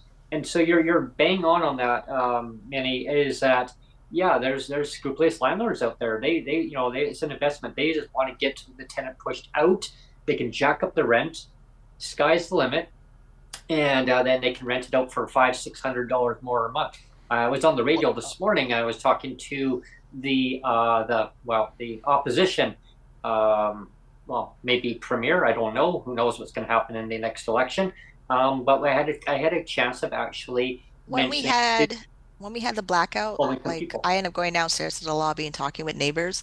They were offered $5,000 to move to the townhouses that the building bought. So there's on Sherburne, there's townhouses that the building bought, and they want to rent them out to the longest living tenants. Mm-hmm. I'm in that bracket. I've been here for 16 years. They could offer me a deal. But the thing is, even if they offer me money to move and I move, ODSP is not going to cover the moving. Exactly. Yeah, that's the problem. And then they got rid of that. Like I literally can move in and stay there for 2 months, and then what? Then I'm using credit cards to pay the rent because, then a caseworker is going to be dumb and be like, "Oh, your rent is too high." I'm like, "Look, I live in downtown. You're my downtown office. This is what it costs." Yeah, and that was my question I had on the radio this morning was, what are you going to do for low income renters, not just the high end income earners? They changed the definition of affordable. So like Olivia Chow was saying that she passed something to build affordable housing, but they consider affordable housing almost $1,500 a month in rent. Yeah. So if they change the criteria for affordable for who? And then I think in BC they had affordable at 2,500, didn't they? Exactly. So they keep changing the benchmark for affordable, they want you to strive to minimum wage jobs at the minimum target of their success rate. That means you have to make minimum $35,000 to be considered a success rate of leaving ODSP or leaving Ontario Works. Then you're still not going to be at the benchmark for housing costs because the median income in Toronto is $65,000. Well, what I found, Minnie, is trying to rent from a corporate landlord. There was 8 of them. And I'm not going to mention all of them, but some huge corporate landlords in there. Some of them were across Canada. And one of them said we had to be making minimum $5,000 a month for affordable housing. And I look, and the rent was actually one was $1,410, the other one was $1,535. My rent at the time, I was renting from a corporate landlord. My rent at the time was $1,775, and so I'm actually saying, hey, I can pay that rent. It's less, but they wouldn't rent to me because I wasn't bringing in $5,000 a month. I said, well, get the government to give you extra $1,000 more a month, and then we'll rent to you. I'm like, the government's not going to do that. Yeah. So like I had an interesting thing. So when I moved to Toronto in 2008, I moved into Jamestown, and I was one building back from the school with the track. In fact, I was very close to the school with the track. I think my apartment looked up the other direction, but I was paying $1,066 for a 2-bedroom because I had my son living with me. And by the time I moved out, there were units going out. By the time 2015 rolled around, that same $1,000 apartment I was renting was almost 14 in that building. And I ended up moving into the co-op at the corner of Wellesley and Sherburne, which is Earnscliffe. Many would know it. It's got the big wrought iron gates. Two on the front on Wellesley, and then one on that side road where the corner store is near Food Basics.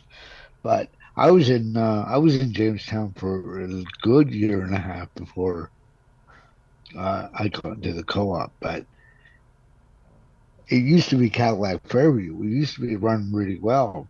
All those units in Jamestown used to be a Cadillac Fairview, but Cadillac Fairview started selling them off to independent management companies. And when we were looking for a place for me and my son, my mom was going to be the co-signer because she was his legal guarantor.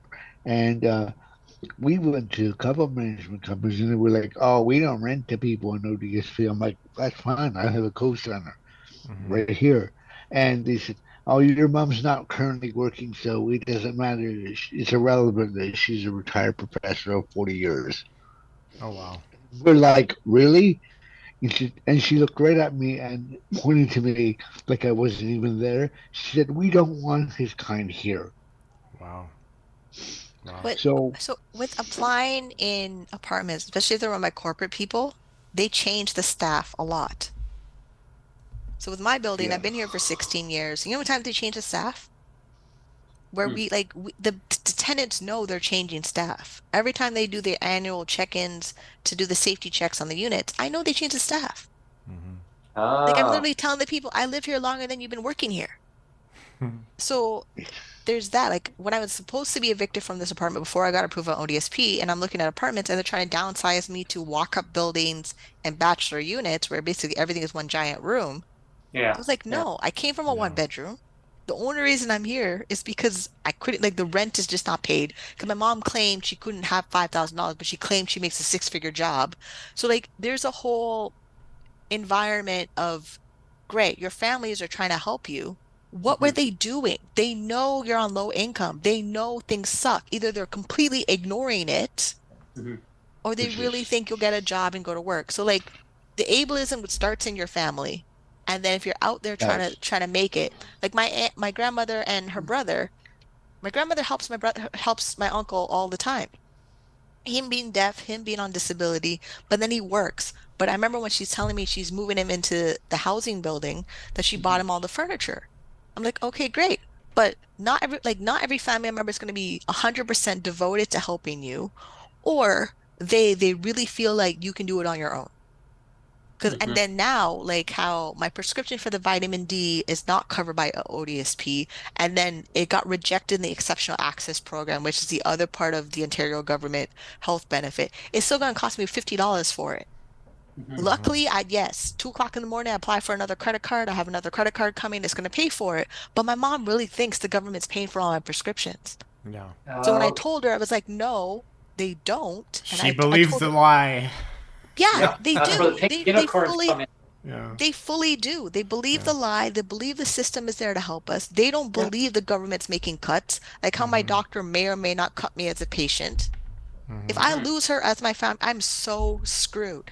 Yeah. And it's because the history I have with this person for 20 years, and then hope I find it with somebody else who's not going to talk down at me or condescending or all those things at the same time. Like, the level of everything in the system has to be in place for you to thrive. And if anything falls apart, you're SOL. Yeah. Dan, you got your hand up again. I'll go back to Dan. Yeah, I just want to say very quickly, because I got to take off here, but I just want to say very quickly, thanks for doing this show here. I can't wait to see you guys Friday for the 100th. Yeah, that'll be exciting. Yeah, but just thanks to Alan and MJ there for what they do, and Minnie, I'll be talking to you soon, because I don't know how you're not in an office or actually working in one of these offices. Your work because I'm black and I'm smart. I don't need to be in a white person office to have them come. No, I've seen what they do. The people that are people of color in office, they treat us horrible. That should be a title on your book, because I'm black and because I'm smart. Put that on a book title. Like, I'm not. I already have enough political fire right now. We're dealing with the disability and my doctor right now, because doctors are not going to family medicine. So if doctors don't go to family medicine, that means we don't have advocates that are fighting for us. Yeah, and that's it's a ableist society, right? And it's the government knows all what should be done and what shouldn't be done, but and NDP with their little circus act of trying to act like we need farmer care, it's never going to happen. Well, here's something that's going to here's something I'm going to I'll throw this in, even though it's not a policy within ODSP Ontario, but one of our housing announcements, and I want you guys to chime in on this one. So the current government, okay, I'm not going to dive too much into this, but our current government about housing. So they're saying that anyone who's making $84,000 up to $191,000 is going to have a subsidized housing plan to get them housed. But what about low income? What about people from low income up to moderate? Now the opposition government that wants to get into power. Now I threw this on the radio this morning. I said, what are you going to do to help low income people get into that housing?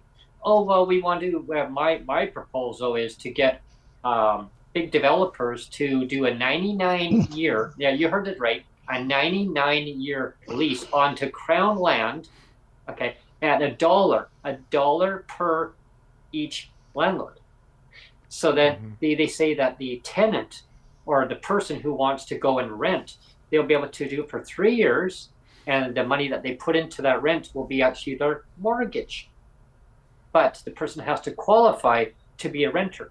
And one of the callers who called in said, well, okay, well, what about if I don't have that money? Am I already struggling to pay rent? How am I going to do that? Well, then I guess it's not going to work. Yeah. They know it doesn't work.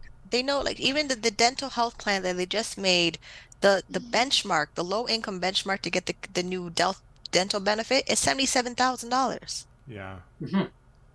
That's where it starts. Then they assumed you'll get on another government program. Like, if you get a private dental plan, then apply for the government federal dental plan, you don't qualify.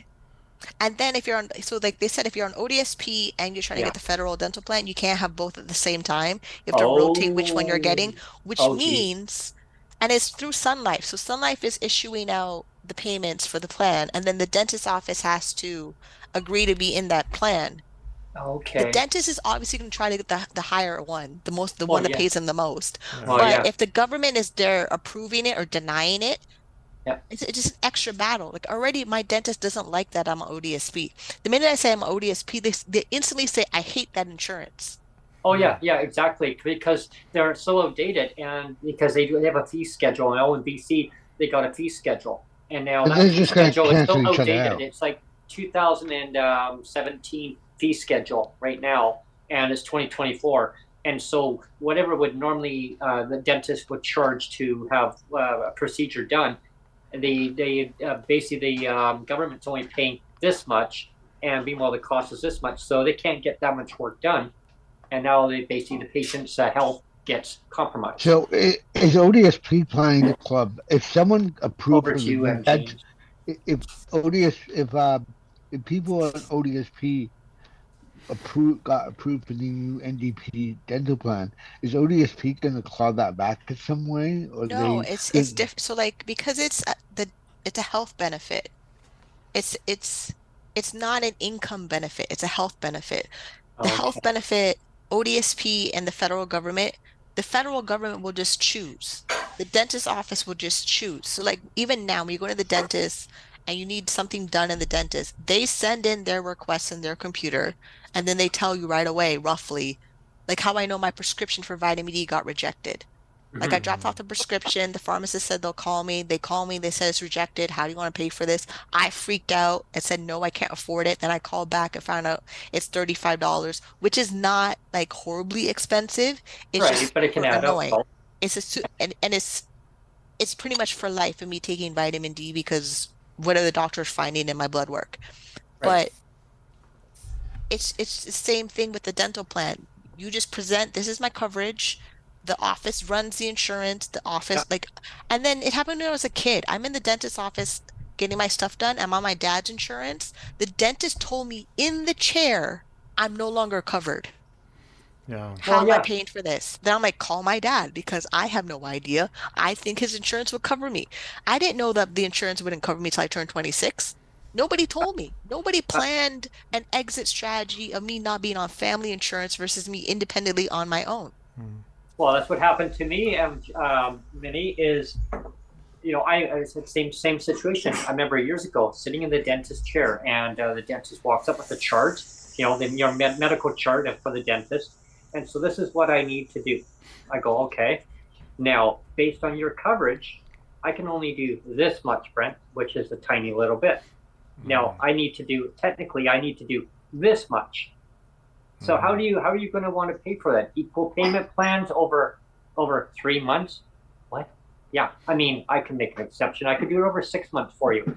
I mean, my receptionist will probably say 3 months. I don't have that kind of money. Well, we need to set up a dental plan then. And so he wrote up a letter, typed it all out. I want you to give it to the government of the day. Now, this is years ago, government of the day and the opposition. I gave it to both. And he says, I'm going to make photocopies because I want you to give one to the ministry, which is none of their business, he said, by the way, but I want them to have it just to make a point. I want you to give one to the opposition, one to the government, and I want you to keep a copy. Like, okay, and I've got the master copy here if something goes sideways. They all turned it down, both government and the opposition. You know why? The opposition at the time said I need to budget better, watch my finances better. And they weren't even in government at the time. Yeah. And I'm like, are you kidding me? Budget better? I'm already on a shoestring budget. They're like, well, you need to cut back somewhere. So I go to the actual government that was actually in power. They said the same damn thing to me. So I'm thinking, okay, so going forward. Right you are, Brent. I'll make sure I stop breathing half a week. Well, you know what I said? I go, I guess I better not eat healthy then and cut back on that, right? Gee. But anyway, so going forward, I mean, it's ableist. Like, it's an ableist situation. It's like my dentist looked at it as preventable. We want to prevent a problem from actually happening and progressing worse going forward. So we actually like to correct things, Brent. My job, he says, as a dentist, is to prevent problems from reoccurring or progressing to get worse. We want to save teeth, not to make lose teeth, right? And I said, right. And he goes, so the government loves to do the cheapest way possible, right? So they'll say, well, let's do it this way. I say, no, let's do it this way, as it's more of a permanent thing, as long as it can be permanent. So, kind of getting to what you mentioned, it's, the coverage. I don't know what's going to happen with this so-called pharmacare plan, dental plan that the feds want to make the announcement. One of my neighbors doesn't believe a word of it. But the dental plan, you can apply for it in May or June of this year. So we'll know by next year. We'll know by July. Yeah. But I mean, by next year how well it's doing. But MJ had his hand up. Yeah, I just have two quick comments. One is that my son Jake is going to need a new pair of glasses, and I'm already assuming that they're not going to cover it, just like my wheelchair. I'm already assuming that just because of what happened last time with my wheelchair. That's the number one thing. And the other thing I was going to say is, going back to my earlier comment about everybody with a disability, like we all care about our health. Like, I care about my health. I know you care about your health, Brent. I know MJ cares about his health. I know Minnie cares about her health. We all care about our health. And this idea that like the government should care about our health too. I mean, I'm living to avoid going into the hospital, and that should be the mentality of all government too. It's like, let's avoid getting people into the hospital because that's even bigger bill. But they don't think that way. They don't think that way. Like, why? Yeah. The problem, is that they go, person on disability dies, but is relatively healthy. That means that organs are profitable. And unfortunately, people with disabilities are right in the crosshairs of, hey, if the guy dies, but his ticker and his liver and his kidneys are good to go, we're going to make some bang here. We're going to save more on our healthcare system. I'm going to lean the mic over to MJ there. Well, I've been sitting here listening to the program, and I'm sitting here going and thinking, when it comes to solutions, it truly feels like the government doesn't want to have a solution. They want to have a patchwork quilt that's falling apart. So when you just get it, just figure out how this thing is holding itself together, they change the rules again. And to me, it just seems like magic unicorns. Yes, absolutely, the magical unicorns. But the point is they are deliberately making this system completely broken so that people can't get ahead or try to get off this system because they keep changing the rules so often. It's like, stop making our lives more difficult. And when it comes to healthcare, this is the problem. It's like, oh, you turn 19, you're no longer on this healthcare plan from your parents, or you're no longer covered under this, you're no longer covered under that. And this is where, to me, with like a universally available basic income, a person would be able to say, okay, well, now you're 19, you can just get your own insurance, pay for your own insurance, right? Or you can join the general group insurance. I mean, the way these people have set this system up has deliberately created multiple barriers to being able to get off the system, or become financially independent, or become independent enough that you don't need this system. They don't want to go and solve the problem, and to me, it just behooves me to think that, they say we're here to help, but at the same time, they're not. So when it comes to all of these restrictions they put on whether, you need to go and get new glasses, well, I was going to say, Neil, they'll pay for half the glasses, Right. Little monocle glass, like a Mr. Peanut guy. Well, Exactly. so they'll actually pay for your frames, but not your lenses. Right. It's like, but they won't pay for the eye exam as well. So this is what they do, is they've set this up so that there's certain things they'll pay for, but with people with disabilities, so it's like, well, you got to start trying to scrape together $5 every other month to be able to go and put this together so you can afford this exam, or if you're lucky and have a credit card, you can just put it on there. I mean, most people that are on disability don't have a good credit rating, right? So they can't get a good credit card, right? Well, it's not that they don't have a good credit rate. We're making huge assumptions about like my credit rating is good. I literally got approved for the card last night because I rebuilt my credit. But it's they want you to be self-sufficient. They want you to work. It's not design broken. It's designed exactly to do process of elimination. They designed it to eliminate certain populations. They've accomplished that. If their goal was to filter out classism and divide people, they did that. We don't we're acting like their goal was to help everybody. No, maybe their goal really is to help 1% of people all the time.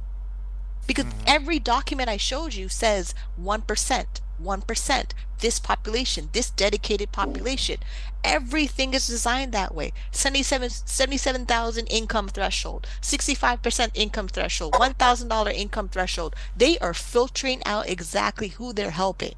Yeah. And if they can, it's a funnel. When we search for things online, we filter out what we're searching for until we find what we're looking for. They did that with this system. Yeah, that's why they throw little breadcrumbs here. Here, you can have a little bit this year. Next year, we'll skip a year. And that's what I feel like they do that with the rent subsidies too. It's like, well, we're offering subsidies to 10% of the population, so job done. We've done it.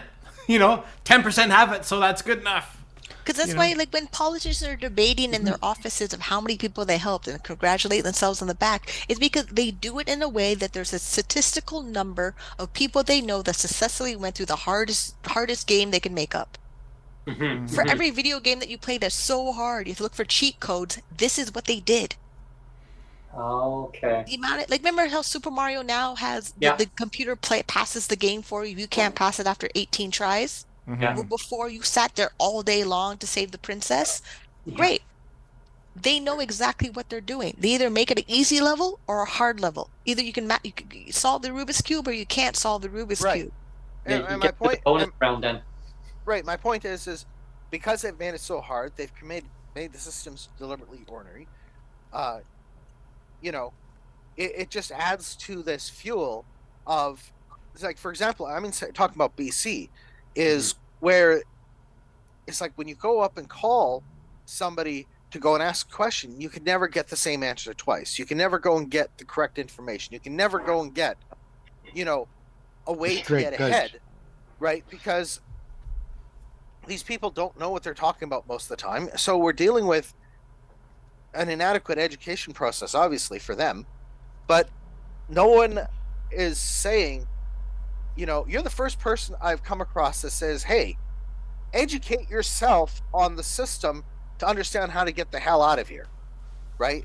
You're the only one, Minnie, that I've come across that, and I've seen a lot of people that are saying, hey, you too can become successful from disability to move forward. And, this is where, to me, the amount of information you've given has been very enlightening. And it'd be interesting to see if there's a process for the other 12 jurisdictions, provincial jurisdictions, and territorial jurisdictions in this province for the same thing, to to help people move forward, to be able to say, hey, okay, you can become self-employed and you can get off the system, and tell them to go have a nice day, right? You don't need them. Have a nice day. Yeah, have a nice day. I'm actually I have it on my screen. So like I had Alberta. Where's Alberta? Have a nice day. Yeah, I like that. Oh, there's AISH here, yeah. This is all the Alberta stuff since 2017. Which is thing would move. So this guide has everything for Alberta. Wow. The only thing I didn't know if Alberta had was a transitional health benefit. And then I could dig around more and find their income clawback chart. But it's this is pretty much exactly like ODSP. Like how the income and assets are here. They have it quite organized, do they? Wow. Yeah, Alberta is a little bit organized. Like if you're telling me that BC is actually, you know what? Can someone post in the chat BC's thing, and then I can dig around and see if there's a easier to read one? Yeah. Because or MJ, I think you have it. Yeah. This is Alberta. Where was the other one? Here's also Alberta. Here's the policy guide for Alberta. It's the smallest guide I ever read. Huh. This is everything for Alberta. Maybe they started it. It's like 9 sections. That's it.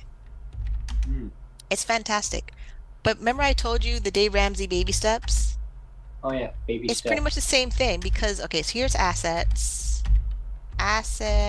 Used to hear that line all the time, Neil, baby steps. Okay, so here they said exempt assets are not counted towards a $100,000 limit, which I'm not sure what that is. But their limit is a $100,000 limit.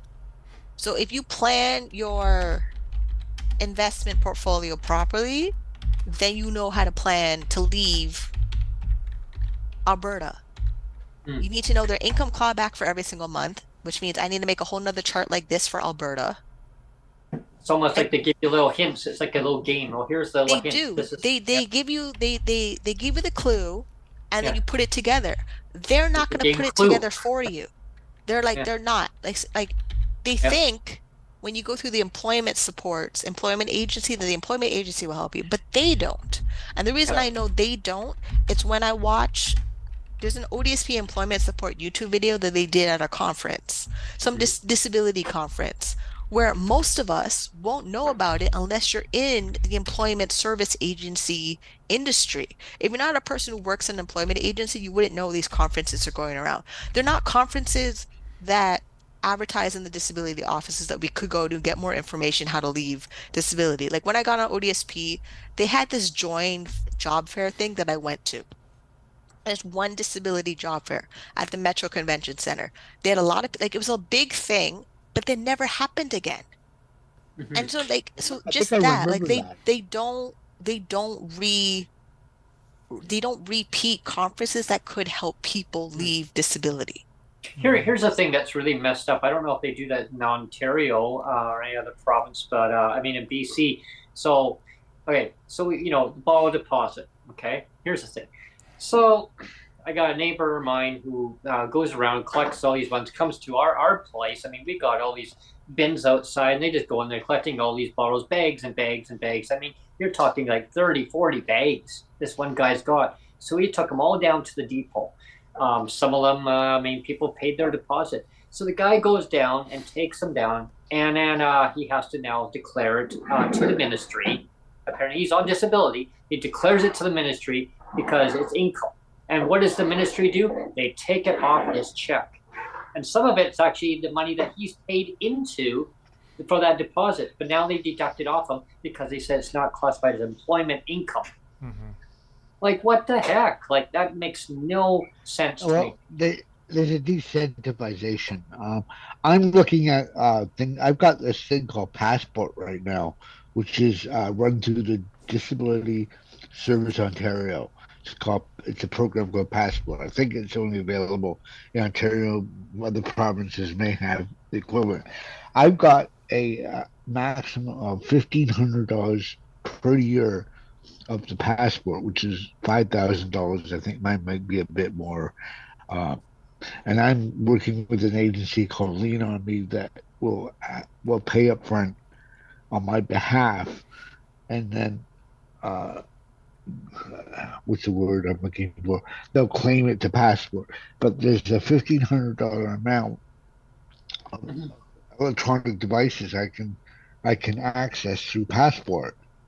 And because I'm using Lean On Me, they take 10%, so they get $500 a year to help me. But what I'm trying to do right now is offer a content creator service as a photographer, so that I can fly a small drone over someone who's doing a photo shoot. I can run and gun with a gimbal and photograph someone who's filming content, like on a if someone's doing a model shoot and they want B-roll. So I'm trying to see if this is viable. I can't claim any more right now on this fiscal chunk of passport, but in April I'll be applying because I've applied for a hard drive, a gimbal, L bracket, and I think the Zoom H6. So I've hit my $1,300 for this year.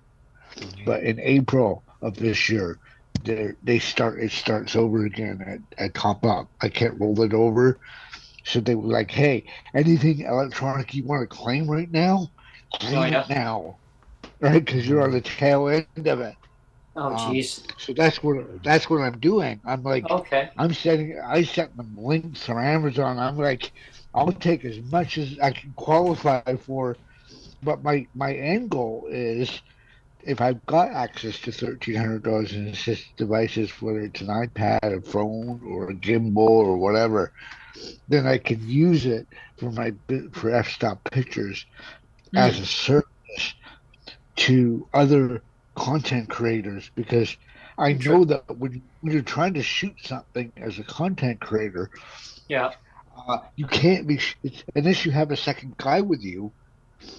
Even if you're using a bottom end vlogger camera, to have someone running next to you filming what you do, it's very hard to do. So my service is a content creator package. I just got to figure out the wording so I can put it on my flyer and I can put it on my website, so that I can be kind of doing the B-roll for anybody that might be a real estate. Yeah. So that's my idea. I don't know if it's viable yet, but sounds interesting. Idea is to. I wanted to sing the song, "Lean on me when you're not strong, and I'll be your friend. Your friend. I'll help you carry on."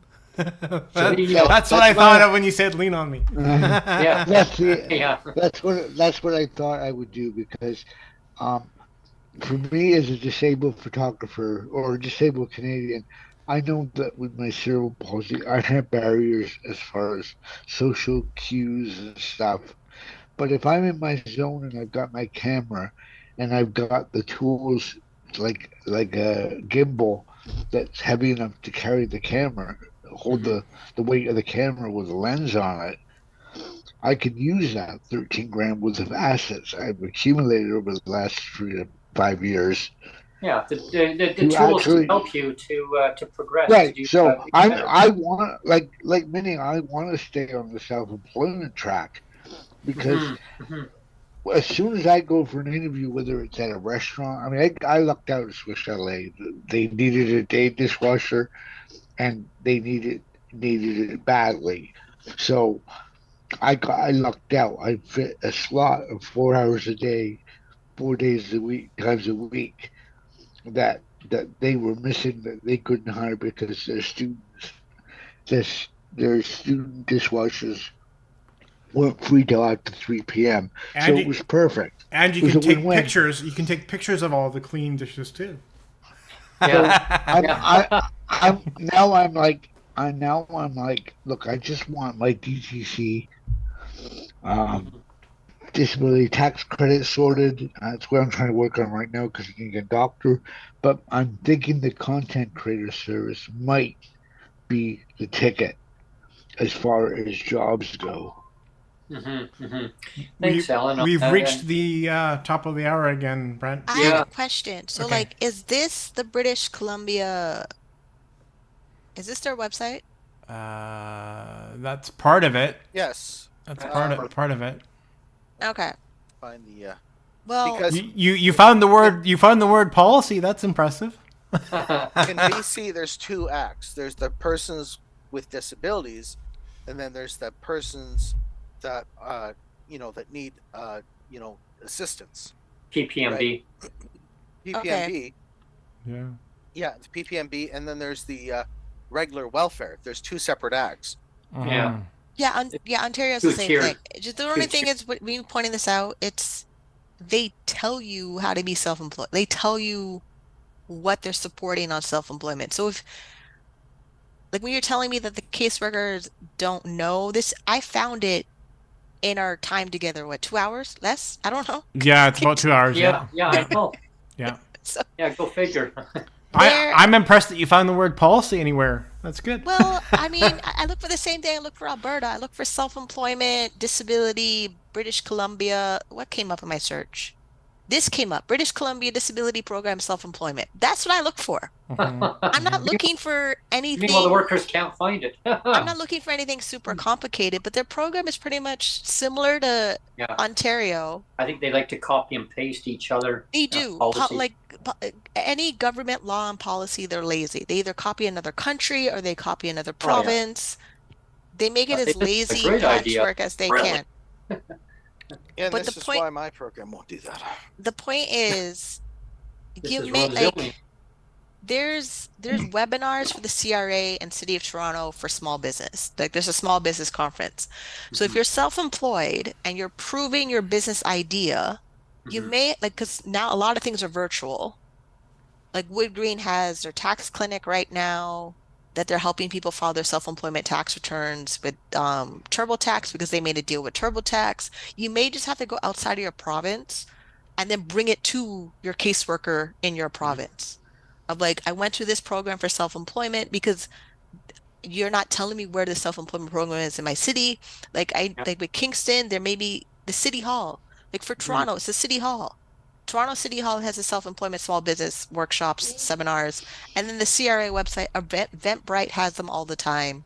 Like, I'm like, how I quickly search self-employment British Columbia, I type in self-employment networking or self-employment workshops, or I travel to the US and go to the VidCon for the YouTube conference, and then Funnel Hacker Live with Russell Brunson. I'm not sitting around waiting for them to tell me anything. I'm telling you, I'm self-employed. I'm doing any activity to remain self-employed, and this is the program I chose.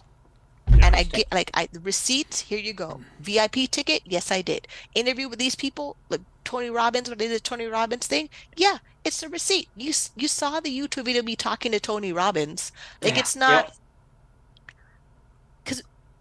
This system is already broken. They designed it that way. So then the things you want out of the system or life, you have to make it yourself. It's like how my new credit card is going to pay for my health insurance. Yes, I literally have to lock up that card in the closet and make sure it pays the health insurance. I can't touch that card. I can't max out that card. I can't go a little shopping spree on easy payments from Shopping Channel. It has to be there to pay the health insurance. Because if that credit card is there paying the health insurance and I pay the payments to cover the bill of them paying the health insurance, I know for sure at least that credit card pays for health insurance. Then when I make more money and then disability says you have too much assets, for the section I have excess assets, which was like 4.2. Yeah, I want them to send me the letter I have too much assets. That's great. Then I can move on and live my life without them. I'm still going to qualify for disability tax credit. I'm still going to qualify for private disability insurance because I learned that private disability insurance can give you coverage for a diagnosis you don't have yet.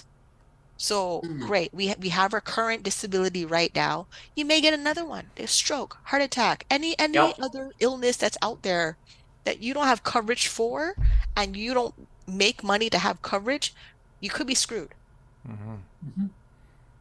The government is going to be like, oh, sorry, you're already on disability. Like, that's all they're going to tell you. Yeah. Like when you do your medical review and you have another condition on top of your existing condition that got you approved for disability, that's it. You're not going to get more money from the government if you get another diagnosis. But if you have money paying for a disability critical illness insurance plan, then you get diagnosed with something else, you could get money from that. Like I know if I go with Edge Benefits and I get the critical disability plan, that payout is $50,000. It will instantly kick me off disability, but I'm aware of it. I can plan it, and I'm not surprised. I remember years ago. Everything is a surprise when everything is planning. I showed you everything I could find. Yeah. And I showed you remember years ago, exactly man, how to plan it. the So the only work, thing is, either you need someone to break down the instructions for you to do it, or you just have to make your own money and cover your own six at the same time. yeah, because like all these different subsidies, like in BC, they used to have workers all the time, and they would say, well, apply for all these different subsidies and see and get all. I inspired MJ to say something. He should say something before he forgets. Yeah. Well, I'm actually going and reading through the self-employment stuff, and basically they want you to deal with Work BC.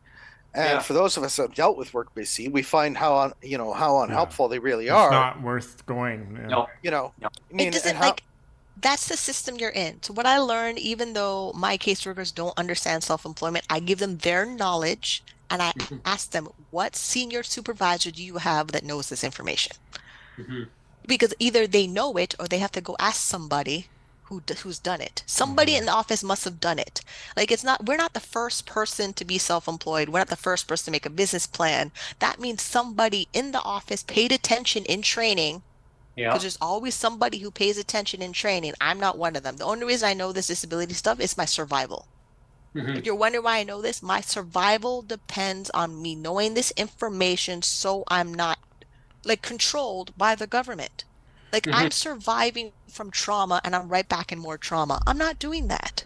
Well, you made a good point though, Minnie, because it's almost like all of our social assistance systems are set up in a way like if I walk into the office, it's like they've never seen somebody with a disability before. Oh, this is the first. I've never seen this before. I'm surprised. Showed up. Aren't all these programs built from the 70s? It's not like they're brand new. But for some reason these programs are set up like, wow, a disabled person. What do we do now? Well, it's almost like it's set up that way. It's like crazy. Well, the thing is, Neil, a lot of these workers that they encounter, you walk up and they'll say, take a number next, and you walk up. Oh, we're dealing with a disabled person today. We're not dealing with income assistance or AK welfare. Great, they get to do their job. I'm not even going to feel sorry for them. Today you're doing your job. Today you're doing research. Ask your supervisor. Ask the senior who worked here the longest. Who's worked here for 10? Is it Mary worked here for 10 years? Is it Bill who worked here for 30 years? I need to know the most senior person on the floor who's seen as many cases as possible to help me. Yeah, and one of the things that I look for, they can help you. Yeah, because one thing I look for is making sure that these workers do not talk down to a person, right? Make them feel belittled. Are you living within your means? Why do you need this? Why do you need that? I don't think that's a good idea. You might get hurt. Just saying. Yeah, I've got. I remember I was living with two people, and they're like, I don't feel you're safe to cook in the house, Alan, so we're going to do all the cooking. I'm like, well, have you? Oh, what the hell? Then watch me boil an egg first, and then we can decide if I'm cooking. I can make oxtail and a roast chicken by myself. Oh, goodness. And you're telling me I need No, that's not going to happen.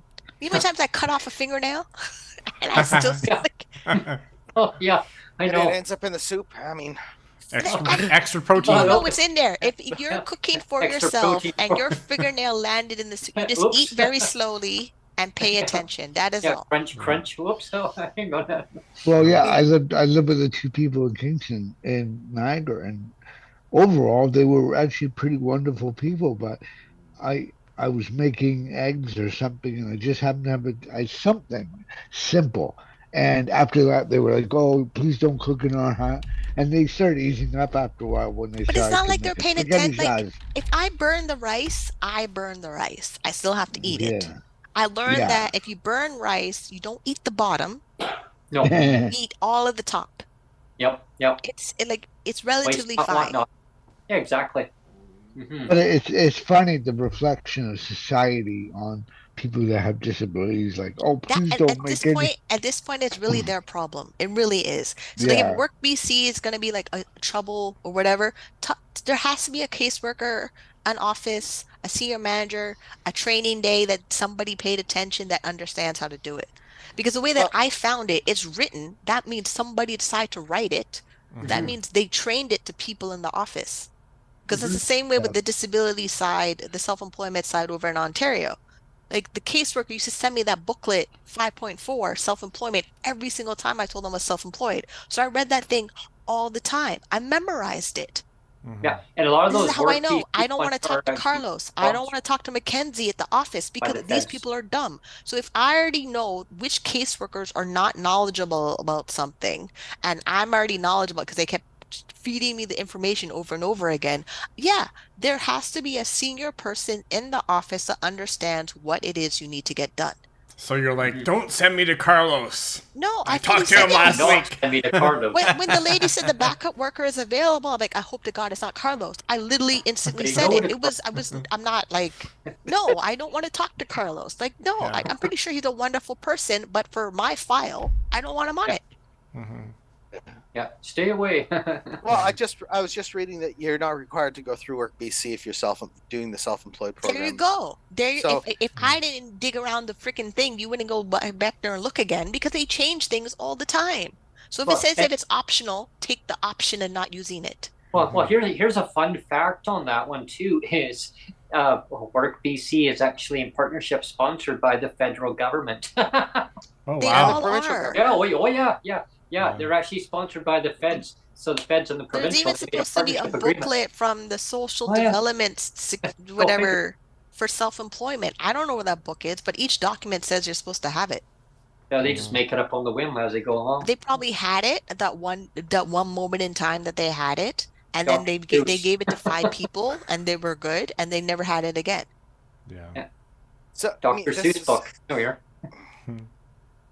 Yeah, it just, when you start, yes, you've got to poke around, you got to do the research, but it's the way this system is set up in BC without having a dedicated worker. You don't have somebody that's actually working for you and working for your best interest to go and say, hey, have you considered this? I've listened to you talk, yada, yada, yada, or whatever. It's like they're just a call center now to answer the phone and go and say, oh, you got a problem with this? Let's go and see if we can do something about it. But that's about it, right? They don't actually have any relationship with you whatsoever. You're cold calling these people, trying to get help or get assistance, and there's no working with these people. So it's like you're sitting here fighting against a system that's designed to be broken, and you're not dealing with a consistent person at every junction. And then you have to be the most consistent thing out of the whole thing. Like the level of notes I have in my apartment of calling CRA or Easy Financial or whoever, I need to make sure when I write dates, I write the year I talk to those people. Like I had to call Canada Post because my mail is not being delivered. And as I'm calling Canada Post, I'm like, my mail is not being delivered. Is that normal? Like I wasn't even sure if the phone call I was doing was a normal phone call. But apparently Canada Post dealt with that thing all the time. So great. I wrote down notes. I wrote down the case number. I wrote down when to call back and follow up. And then hopefully I get my mail. But you have to be the most consistent person in it. You take notes, you read the policy again because it changes without notice. And then great, if you get a caseworker that doesn't know what to do, you literally tell them, who can you ask that knows? Yeah, they'll call you, and that's the thing about call centers. Call centers have a chain of command. I used to work in one. They have a manager they talk to. They have policy trainings that's supposed to be updated in. Like I remember when I'm looking at Bell Canada, I learned very quickly how to cut off a phone line. I don't know how to reconnect you. Yeah, it's just like there's just some people in the like. Just expect the call center to not have all your information. But if you take notes, like I called in last week and I spoke to Mary and she said this, like the amount of times I say, did you take notes? Is this note here? Can you write this on my file if it's not there? Because if you're taking all the notes of what you know what to do, you can send them a copy of the fucking notes. I get the feeling that in the next 5 years, it's going to get to the point where you don't even actually have a worker. You just have a chat bot, especially with the whole benefits thing. Like I'm serious. Like I'll use Wixpix. I'll use Wixpix as an example. When I first built f-stop, when I built Fast 50 photos when I was living in Toronto, when I was doing the pinup stuff. Um, I could call Wix.com on their number and I could talk to someone. Hey, Hmm. I'm stuck in your dashboard. I don't understand X, Y, and Z. How do I build a sub page within the page? Because I learned how to do it all myself, right? Hmm. And I got to do it now. The only difference is now, when I try to do it for f-stop pictures with a brand new thing, because your username is baked into your meta tag. So, like, anytime I send www.stop.pictures.ca, you get a thumbnail saying Fast 50 Photos because it's baked into the username. Even though Hmm. you, even though you forwarded your website address Right. to GoDaddy, you're still reading as Fast 50 Photos. So I was Okay. trying to build that. I was trying to build a new website, and I set up the link, a new email to Gmail, blah blah blah, so for you for the contact page and everything. And I'm Hmm. looking at the dashboard, and I'm going, okay, this is on you. I better call Wixpix and get someone to walk me through this because I already have a domain. So what's the deal? And I could not find one phone number. And I mean, I searched Google, I typed in Wixpix contact, and it's all Oh, wow. chatbot now, all of it. Um, in fact, the only website I can find now that still has uh, tech support with a human being is Squarespace, and that's $300 a year. Oh, Well, see, when it comes to So, all of this stuff, it's like becoming self-employed. You need a website, you need a business number, you need this, you need that, and all the rest of this. It's you got to go and do it yourself, and you know, building the whole website. what I was trying to say, MJ, is I can see with people on ODSP, for example, getting pushed onto the My Benefits platform, is that I could see workers getting eliminated to save money by being replaced by chatbots. Well, hmm. That's not right. today, maybe, but Well, this is where yeah, that may be the future, but when it comes to right now, I mean, we still have these people as a resource to be able to go to if we need their assistance. So you know, so to me, when it comes to all of I'm just this, finding a lot less human connection when you're calling, whether it's ODSP or anything. It's mostly whether it's well, TELUS or whatever. It's more chatbot driven than well, it's human driven. well, because it's to save money, Yeah. and Yeah. make profits. Say it's profit before people in this world. Well, This Pro- is you know, Profit. this is where it's really and, at. and, and let's end the show with this. You're talking about human connection.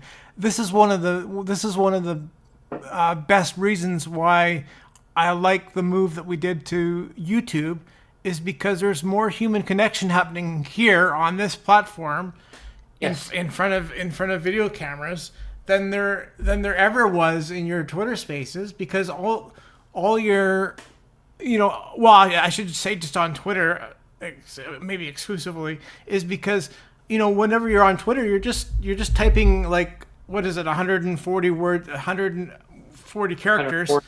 and Yeah. and that's it. I mean, how much human connection can you have with 140 characters? Not much. Oh, no, exactly. And you're Well, getting yeah, it's quite personal. amazing how much connection you can get with 140 characters.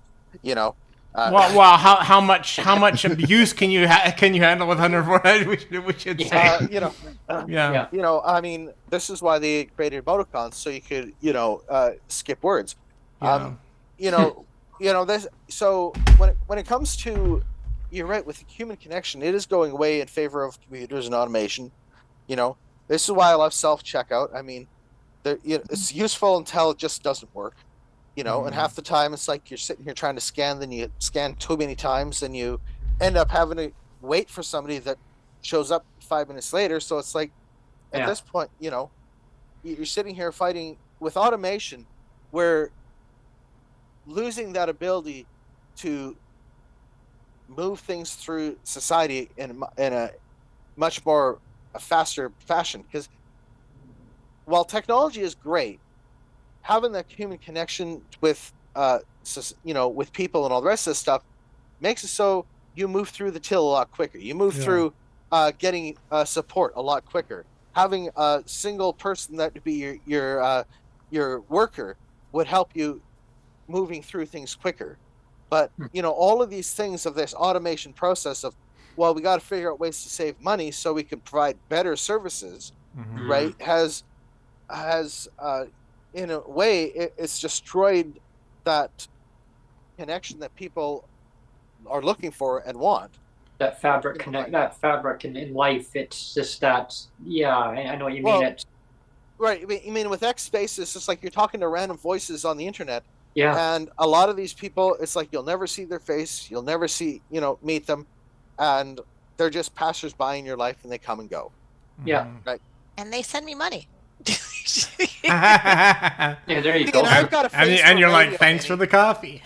I got a face for radio. So, but like, there's more like, what other book do I have? So there's, with making money online, how like there's ClickFunnels with Russell Brunson, and he makes a sales funnel, and people go through the sales funnel. It's just a matter of enough people seeing the sales funnel that they go through the initial offer. So the initial offer is like $47. The next offer is $197. And typically online sales funnels charges in US dollars. That means $1 US is approximately $1.30 Canadian. Like my ebook on my Buy Me a Coffee, even though it's the ODSP calculator that I called it that does all the things that I showed you, I charged $12 US for it. People are buying it. That means they're paying almost $15 plus tax if they're in Ontario for it. And the receipts come in. So if ODSP says, oh, people are buying you a coffee, how are they doing it? There's direct buy me a coffee because you're giving me money because you want to. Then there's direct buy me a coffee from the shop online, the buy me a coffee shop on the page that charges taxes. There's a direct separation of what is business, what is just some random person send me $100.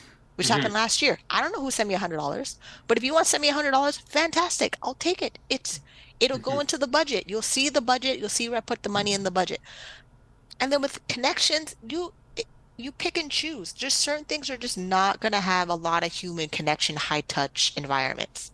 If disability is becoming more digital, fine, but they're also alienating people that don't have access to digital services or devices with internet access. And then by the time we get enough money to pay for internet service or Wi-Fi access or something like that, it's not going to be enough because Bell and Rogers and everybody has jacked up the prices. Greedy.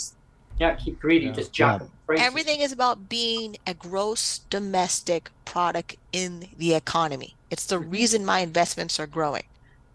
Like, we can complain about it or we can find a way to be part of it. I'm trying to find a way to be part of it because it's not going to go away. Like when I go into the dentist and they want to charge extra money for whatever they want in the dentist's office, nothing I can do about it. They have bills to pay. I have bills to pay. And I also need my teeth not falling out of my head. Yeah, that's one of the reasons I came up with the content creator package is I haven't quite tweaked it yet, but I'm like, how do I turn a problem into a solution when I know that the content creator, vlogger, online content creator, people on TikTok, whatever, are getting out there more and more? How do I turn this into an advantage situation, not a disadvantage situation where I'm being eliminated as just a photographer? Are you using social media right now? I have a TikTok, I have Instagram, I have what's it called? The Threads. So Instagram, X, Pick Threads, one TikTok. and build a following. Okay. Pick one and build an audience. Because I could sell you my TikTok course for $199 US, but it's kind of pointless because what you're doing, I know it can be done. I know exactly where it's done, but then me telling you it and you don't have the money to invest in it, You're just going to be right back spinning your wheels, acting looking for a solution when what you want to do has already been done. There are photographer YouTube channels, there's photographer TikToks, there's content creators that know how to work one camera and do all their content. Yeah. There's a I'm sales funnel. There's a sales funnel for it. The sales funnel for it, I already sell TikTok 15-second leads for $1.99. Each commission that comes in for $1.99, I get 30% commission US. Right. Follow Elon. Well, So is my content creator service worth doing? That's what I'm trying to figure out. We're using YouTube right now, which is already a content platform. If you search on YouTube, photographers, content creator packages, like Roberta Blake. Roberta Blake only does creative content on YouTube. He's one of the biggest YouTubers that does it. He probably has a coaching course. Alan. Evan Eves, like Nick Nimmin, like there's YouTubers doing what you're doing. You just need to follow them or buy their courses. Follow the Yellow Brick Road. See, the question becomes is what are you doing making you happy, right? And if you're just doing it to try to make some money, right? But it doesn't make you happy, then it's going to lead you down the road of misery, right? Right. And, I mean, and that's the biggest thing with with all of this is if what you're doing gives you happiness, some bliss, and you really enjoy what you do, then you know what? That should be the avenue that you are going down, right? I mean, you see, and I'm trying to figure out. You and I, Brent, are making no money, but I'm happy. I'm happy. See, and that's a lot of things that I do just make me money, but I don't really enjoy it. So like certain sales funnels that I sell, the affiliate marketing courses I sell, I don't like them. They're sleazy, they're cheesy, they're weird. I want $1,000 commission. I want the $1,000 commission. So if I can sell a product 3 people in a month, I'm off of disability. That is the thing is we're on disability already stuck and squeezed in a fixed income environment. And I know there's something that can pay me $1,000 US if I can just sell the damn product. I don't have to like the product. I need to make the money.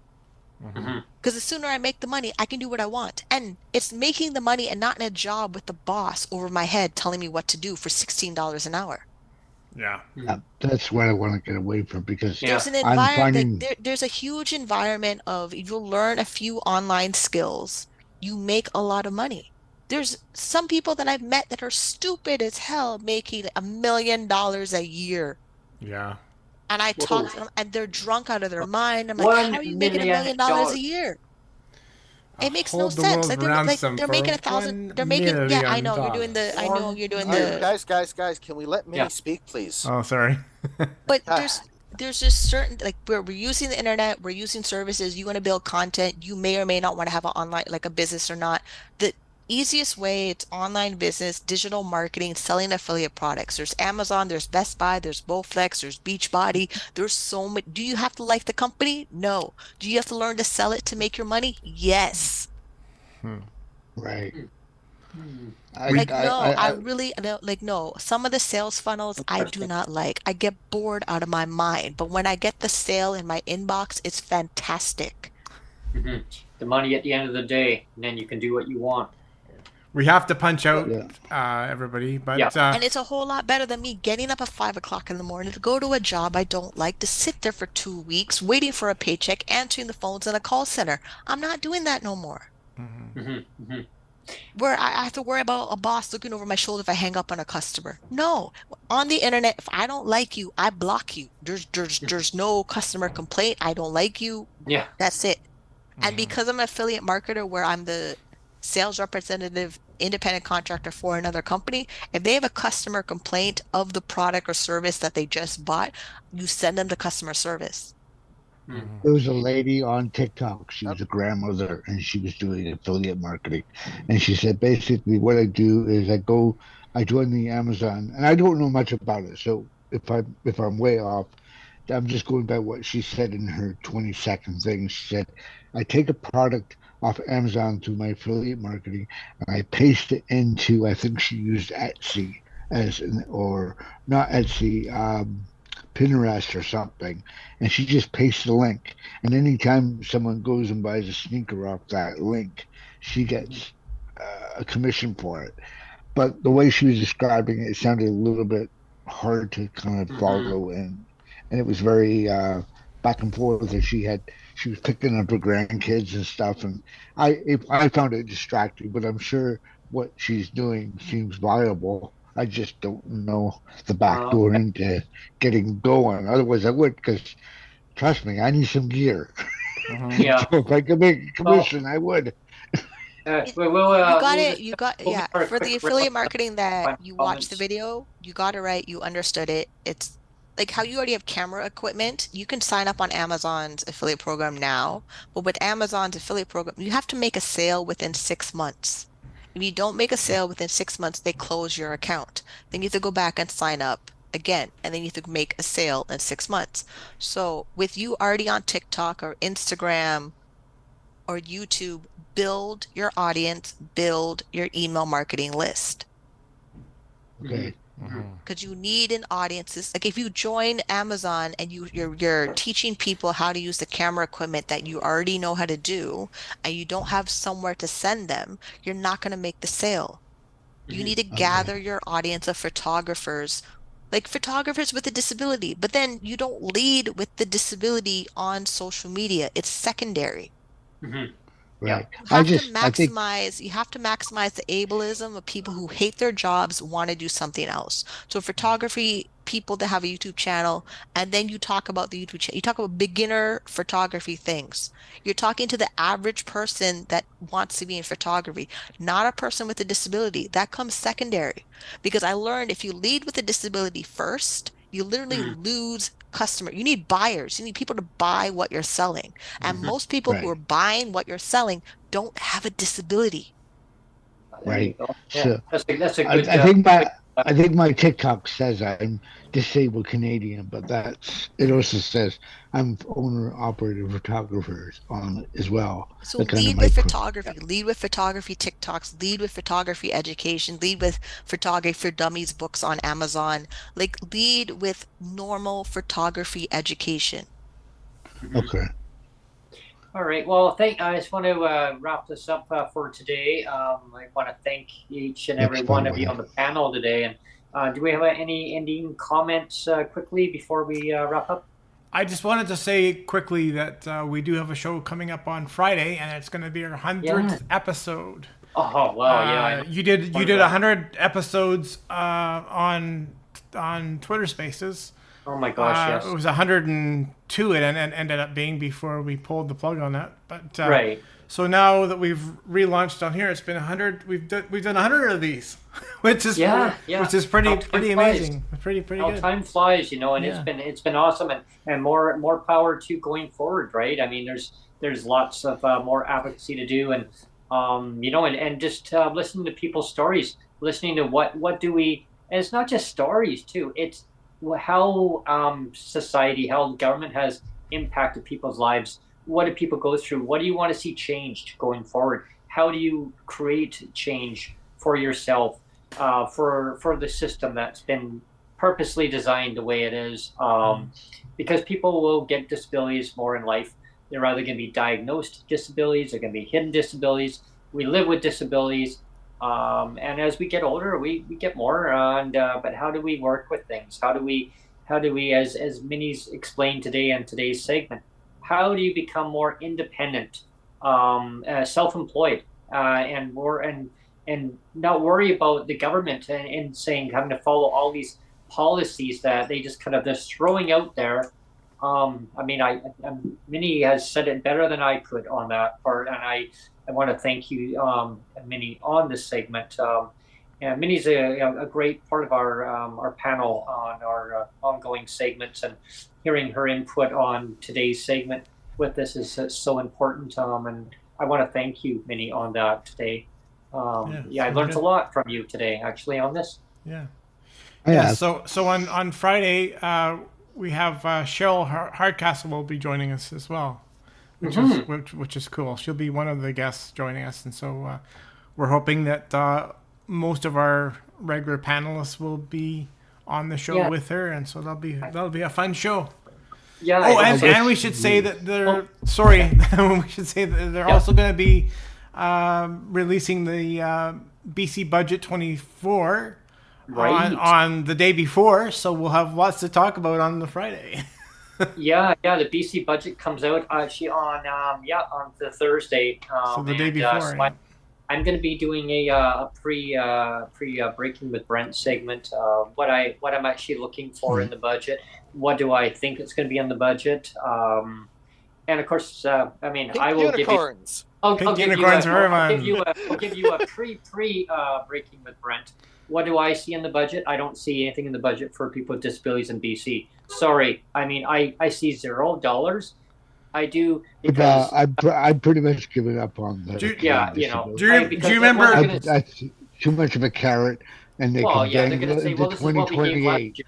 They can dangle that for the next 10 years. Yeah, they're going to say, this is what we did last year, right? We're going to say, well, we gave money last year. Well, this year we don't. But what I'm going to say is, hey, my landlord gave me a rent increase. So they gave me a rent increase. Do I not pay the landlord? And this came from my landlord saying, hey, so you need to remind the government that we're going to be giving you an increase. They need to now increase your income in order to pay for that. Because you say, well, how do I pay the increase? Does anybody know what the increase in Ontario is? It's 2.5%, right? Ours is 3.5 this year. Oh, okay. Right. Yeah.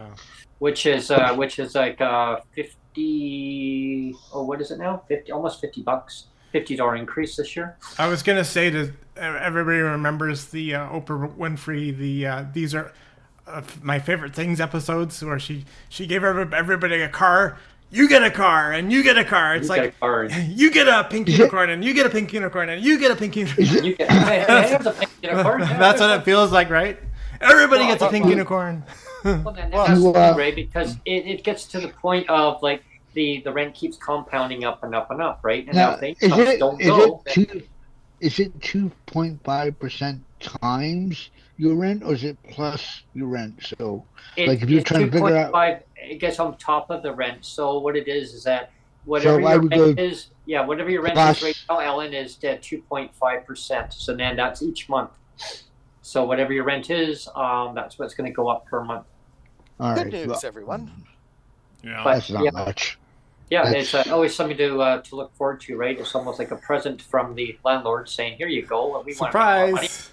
But I'm getting in your pockets. But then the government says at the same time, "Surprise, we're not going to give you an increase." But anyway, I'll dive more into that. But the government also says what they do not cover, you're responsible for. So even you read the Canada dental benefit, it purposely I copied and pasted every time it said that if you're paying your health provider for the dental service and it's not covered, you're responsible for the difference.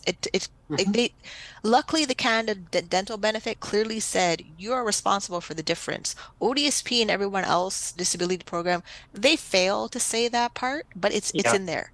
So whatever the gap is of you missing rent or missing groceries or missing anything, you're responsible for it. Whether you go in credit card debt for it, you win the lottery for it, you have a job and make the money for it. The way that we're upset over these things, we know they're going to happen. They expect you to cover the difference. Yeah. They fully like how Harris tried to ban people from panhandling money on the street, and they're still doing it anyway. Well, this is because they need a way to cover the difference. Yeah. And then there's a book on Amazon, How to Panhandle and Make $100,000. Somebody made a book selling this book, How to Panhandle for $100,000. There was a guy in Toronto. He would drive in from Oakville in his Jeep, and leave his Jeep at the, I think it was the exhibitions, Park and Go. And he changed out of his nice uniform. And his wife thought he was still working downtown Toronto. So he'd leave his fancy suburban house in Oakville in a suit and tie.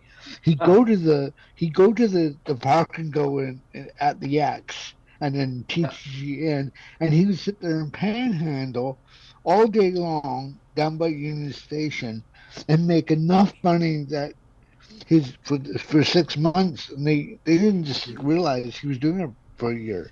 This is Wow. the book right here. Wow. The Panhandling Bible. Wow. Yeah, it's this book, like, and he sells it for $19 paperback or $9.99 on Kindle. Oh my gosh. Yeah. So, like I said, there are ways for you to make money.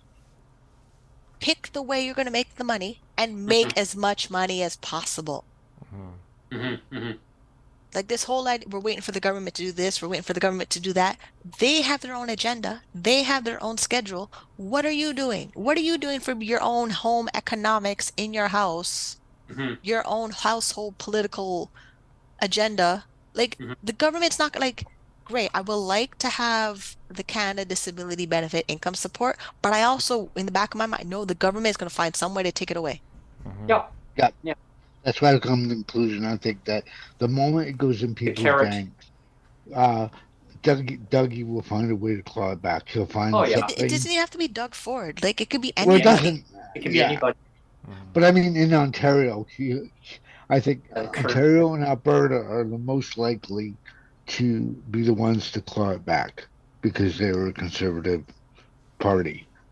Regardless, like it doesn't like it really. Whoever's in power doesn't matter. It could be Liberal, it could be NDP, it could be Green Party, Independent, whoever. It could be Rainbows and Unicorn Party. It doesn't matter.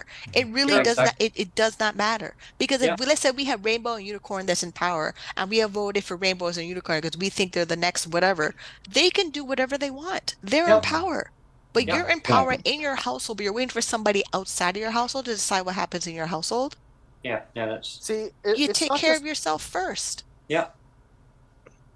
See, it's not just one political party, the other political party. They both play the same games. It's like a lot of people don't understand is this political process in this country is basically designed on the prospect of, one party will give you a hug and a kiss one time, the other party will give you, hug and a kiss and a grilled cheese is what they're offering now. Yeah, right. And while the other one will give you a swift kick in the ass, and then then they'll take away the grilled cheese and tell you it's for your own good. Right? And then the other government gets in, and then the other government. Heart for the heart. You're taking it away. The worst part is, the worst part is they switch up this game back and forth, so you never know which party is going to be the good guy or the good party is going to be the bad guy. Just when you think, oh, well, these guys are the bad guys, all of a sudden the bad guys become the good guys, and you're sitting here scratching your head going, well, wait a minute, this makes no sense. But this is the game that's played in the political process in Canada that I've been watching. I see Minnie smiling because she gets to what I'm saying. How bad it really is. But I'm also laughing at the way that the grocery stores were denying their high profits and how fast my portfolio grew. I started my investment portfolio in 2020 when I got approved for the disability tax credit. I had zero money, and now there's 77,000. And as the political people are arguing about inflation and grocery prices and shrinkflation and all, my portfolio is growing. Which means if I was investing in the stock market when I got on ODSP, even if it was $100 a month, and then more money came in from mom, dad, and grandma and whatever, I wouldn't be here. We wouldn't have this conversation. I know. We wouldn't have, it's not like I need a lot of money in the stock market. I need roughly $25,000 to $100,000 deposited into the stock market, growing in my risk tolerance with my financial planner that understands my risk tolerance.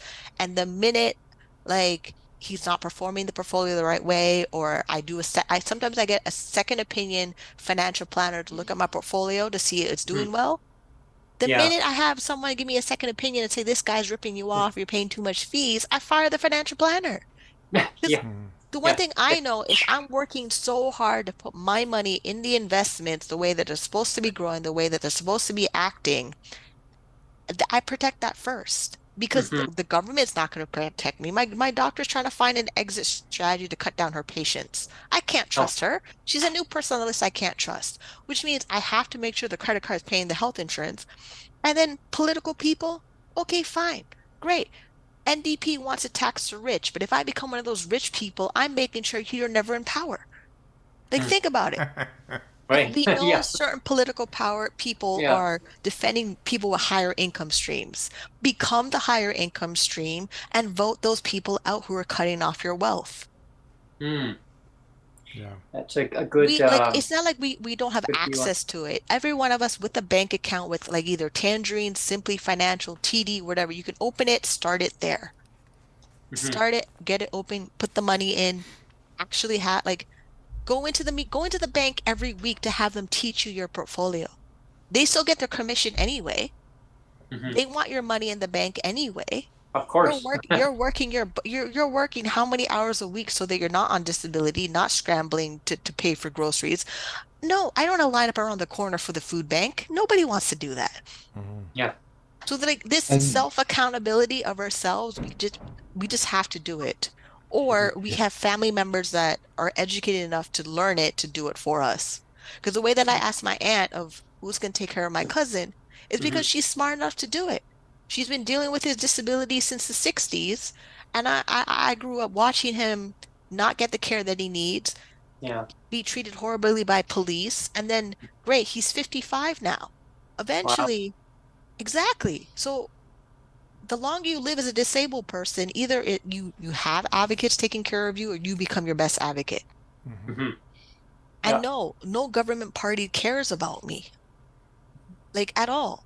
It's Black History Month and it's Family Day. They don't care. Yeah. They No, really don't care. Like I could write them, I can copy and paste the same letter to the same MP and they don't care. They just want I to think vote. I look at the Canadian disability benefit and that the fact that it's at the bear with me here, that it's at Royal Ascent. But to me, what that says is, I got a friend that's disabled, and I take care of my buddy. And I tell all my friends that I got a disabled friend, and he's my buddy. And I pat him on the head when he finishes his beer, because he's my buddy. That's how I see the benefit. Well, you know, Ellen, when you say Royal Ascent, I mean, yeah, it's like empty. It's empty. It's that guy. And if they go and call an election, guess what happens?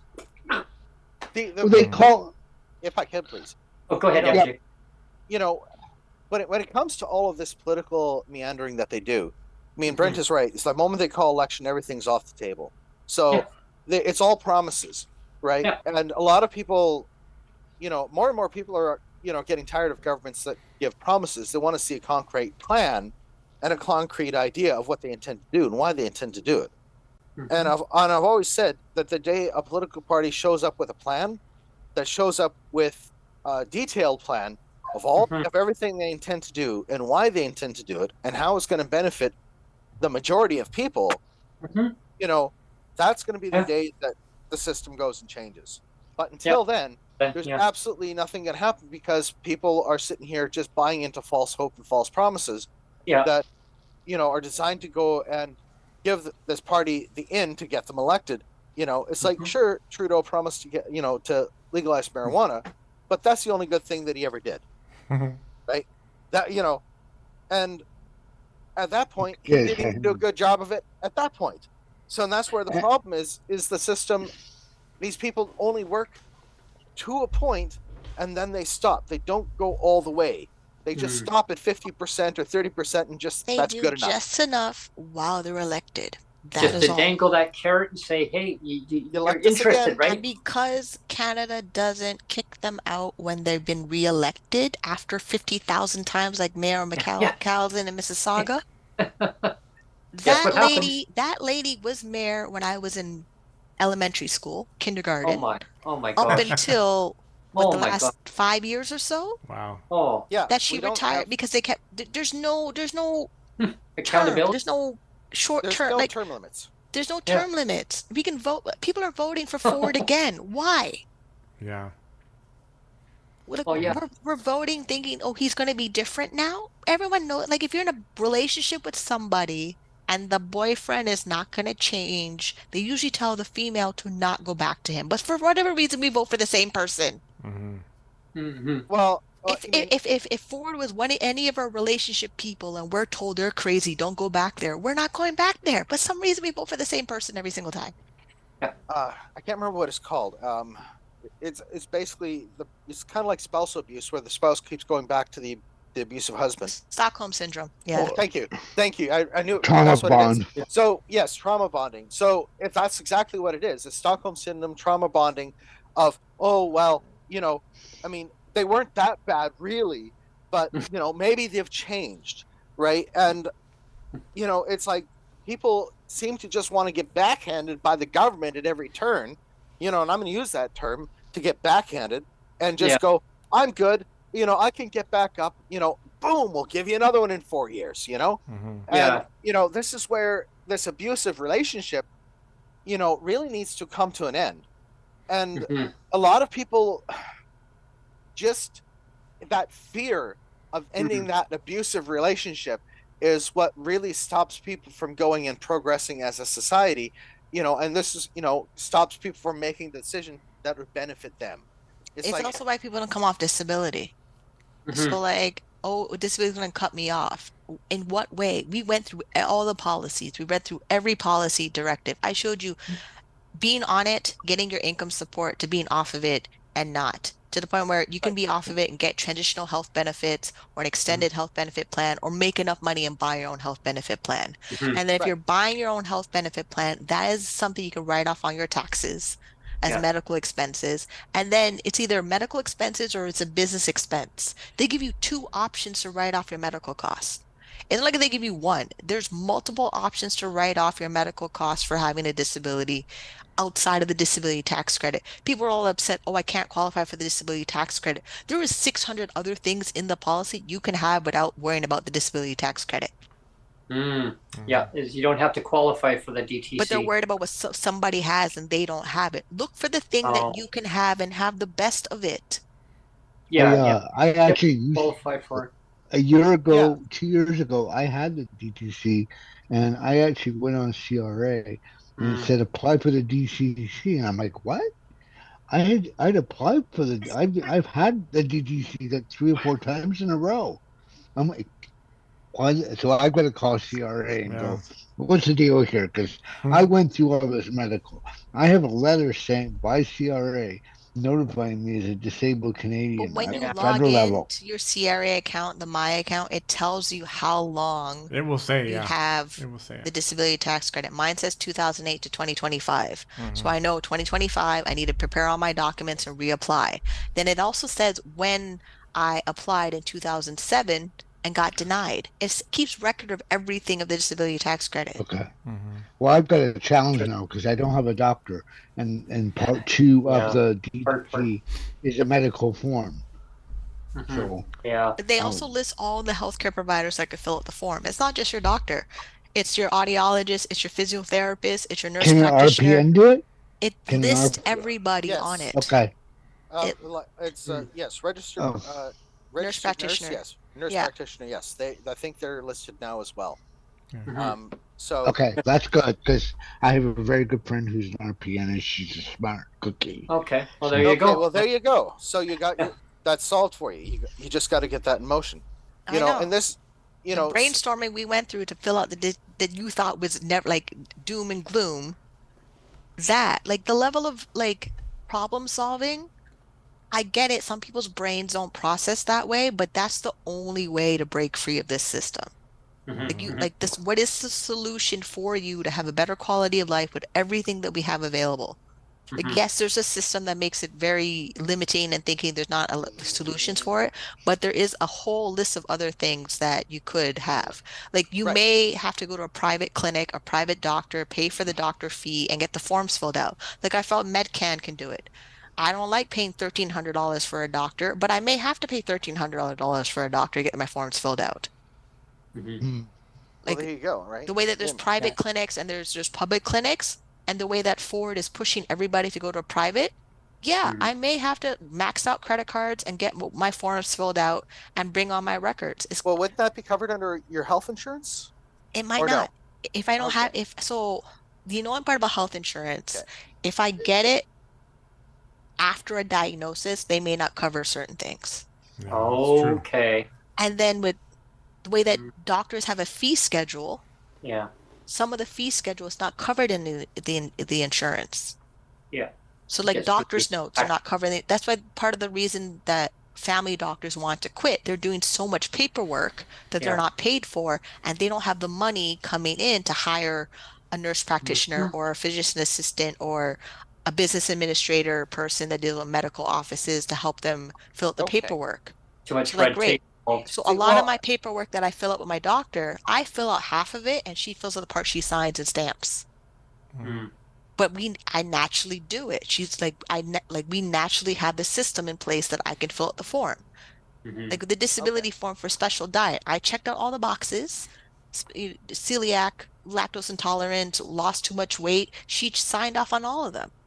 Wow. But it wasn't like she signed off on all without looking. She signed off on all of them by actually going through the appointment, of assessing everything on the appointment. But half of the process is, if your doctor says you can fill out your section of the form, that you can answer the questions and they review it and then sign it, it makes it easier. But a lot of doctors, they're using their part-time job is filling out forms. They don't want to do they didn't come into medicine to fill out the form.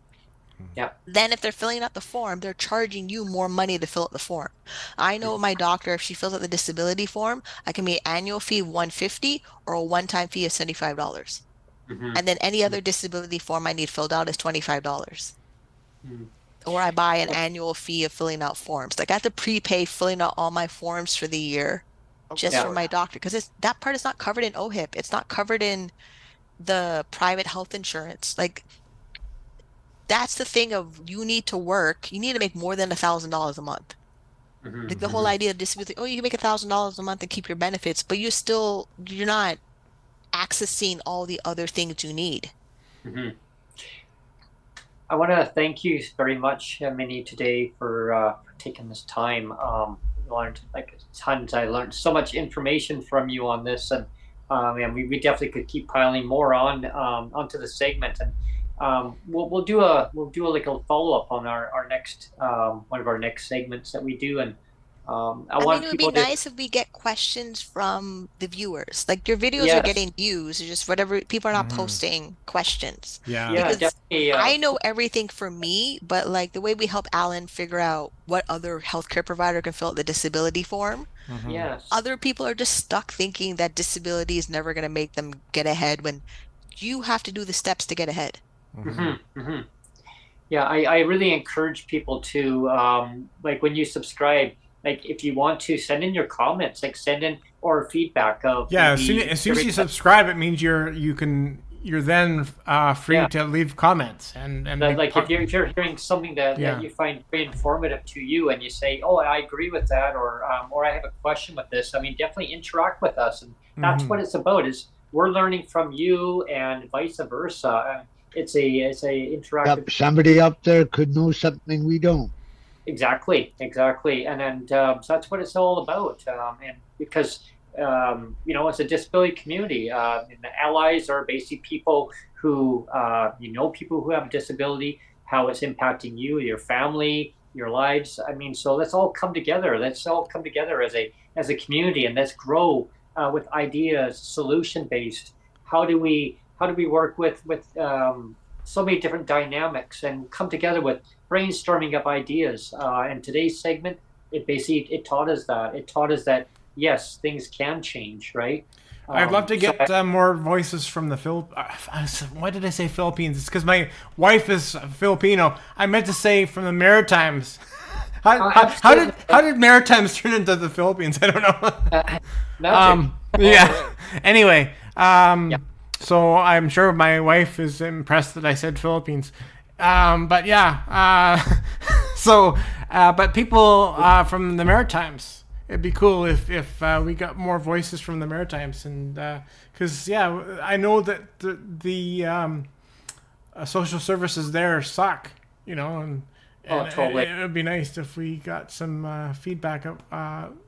I'd love to hear from the Atlantic provinces, all the Maritimes. I want to hear from each province that we haven't covered. There's so many of the different provinces that I know, and the rates are all checkered, different rates across the country. the Yukon territories. If you're watching, yeah, I mean, reach out to myself, reach out to Neil. We'll get you booked in as the weeks go on. It fills up. Each Monday we have a panel and we talk about whatever the theme is. Our next panel that we are going to be doing, we're going to be talking about healthcare. So stay tuned on that, and we'll be. I don't know how many series we're going to be doing yet on it, but we're going to be jumping into healthcare. Yeah, so that's like something more good. than I already talked about today. Yeah, but we'll be jumping into coming that on too, and on the impacts of how disability rates and services have an impact on your health. Right, we'll be talking about a lot of these topics and how they're all correlated together. Really, if you think about it, if you don't have your health, what do you have? And that's kind of how I'll end the segue with that is if you don't have your health, what do you have? It's like another song. War. What is it good for? Absolutely nothing. Sing it again. I actually watched Bruce Springsteen do that on his No Nukes tour. Oh, okay. All right. There we go. So I will see you on the 100th episode, everyone. Friday. Yes. Same time. Same time. Same time, same place. And be square. With Cheryl Hardcastle, it'll be a fun time. And it'd be always a fun time. There'll be Timbits and coffee. Yeah, there we go. and magic pink unicorn. I'm gonna take Dunkin' Donuts. Well, there you go. Yeah. Thank you everyone for tuning in today. Thanks everyone. Kevin.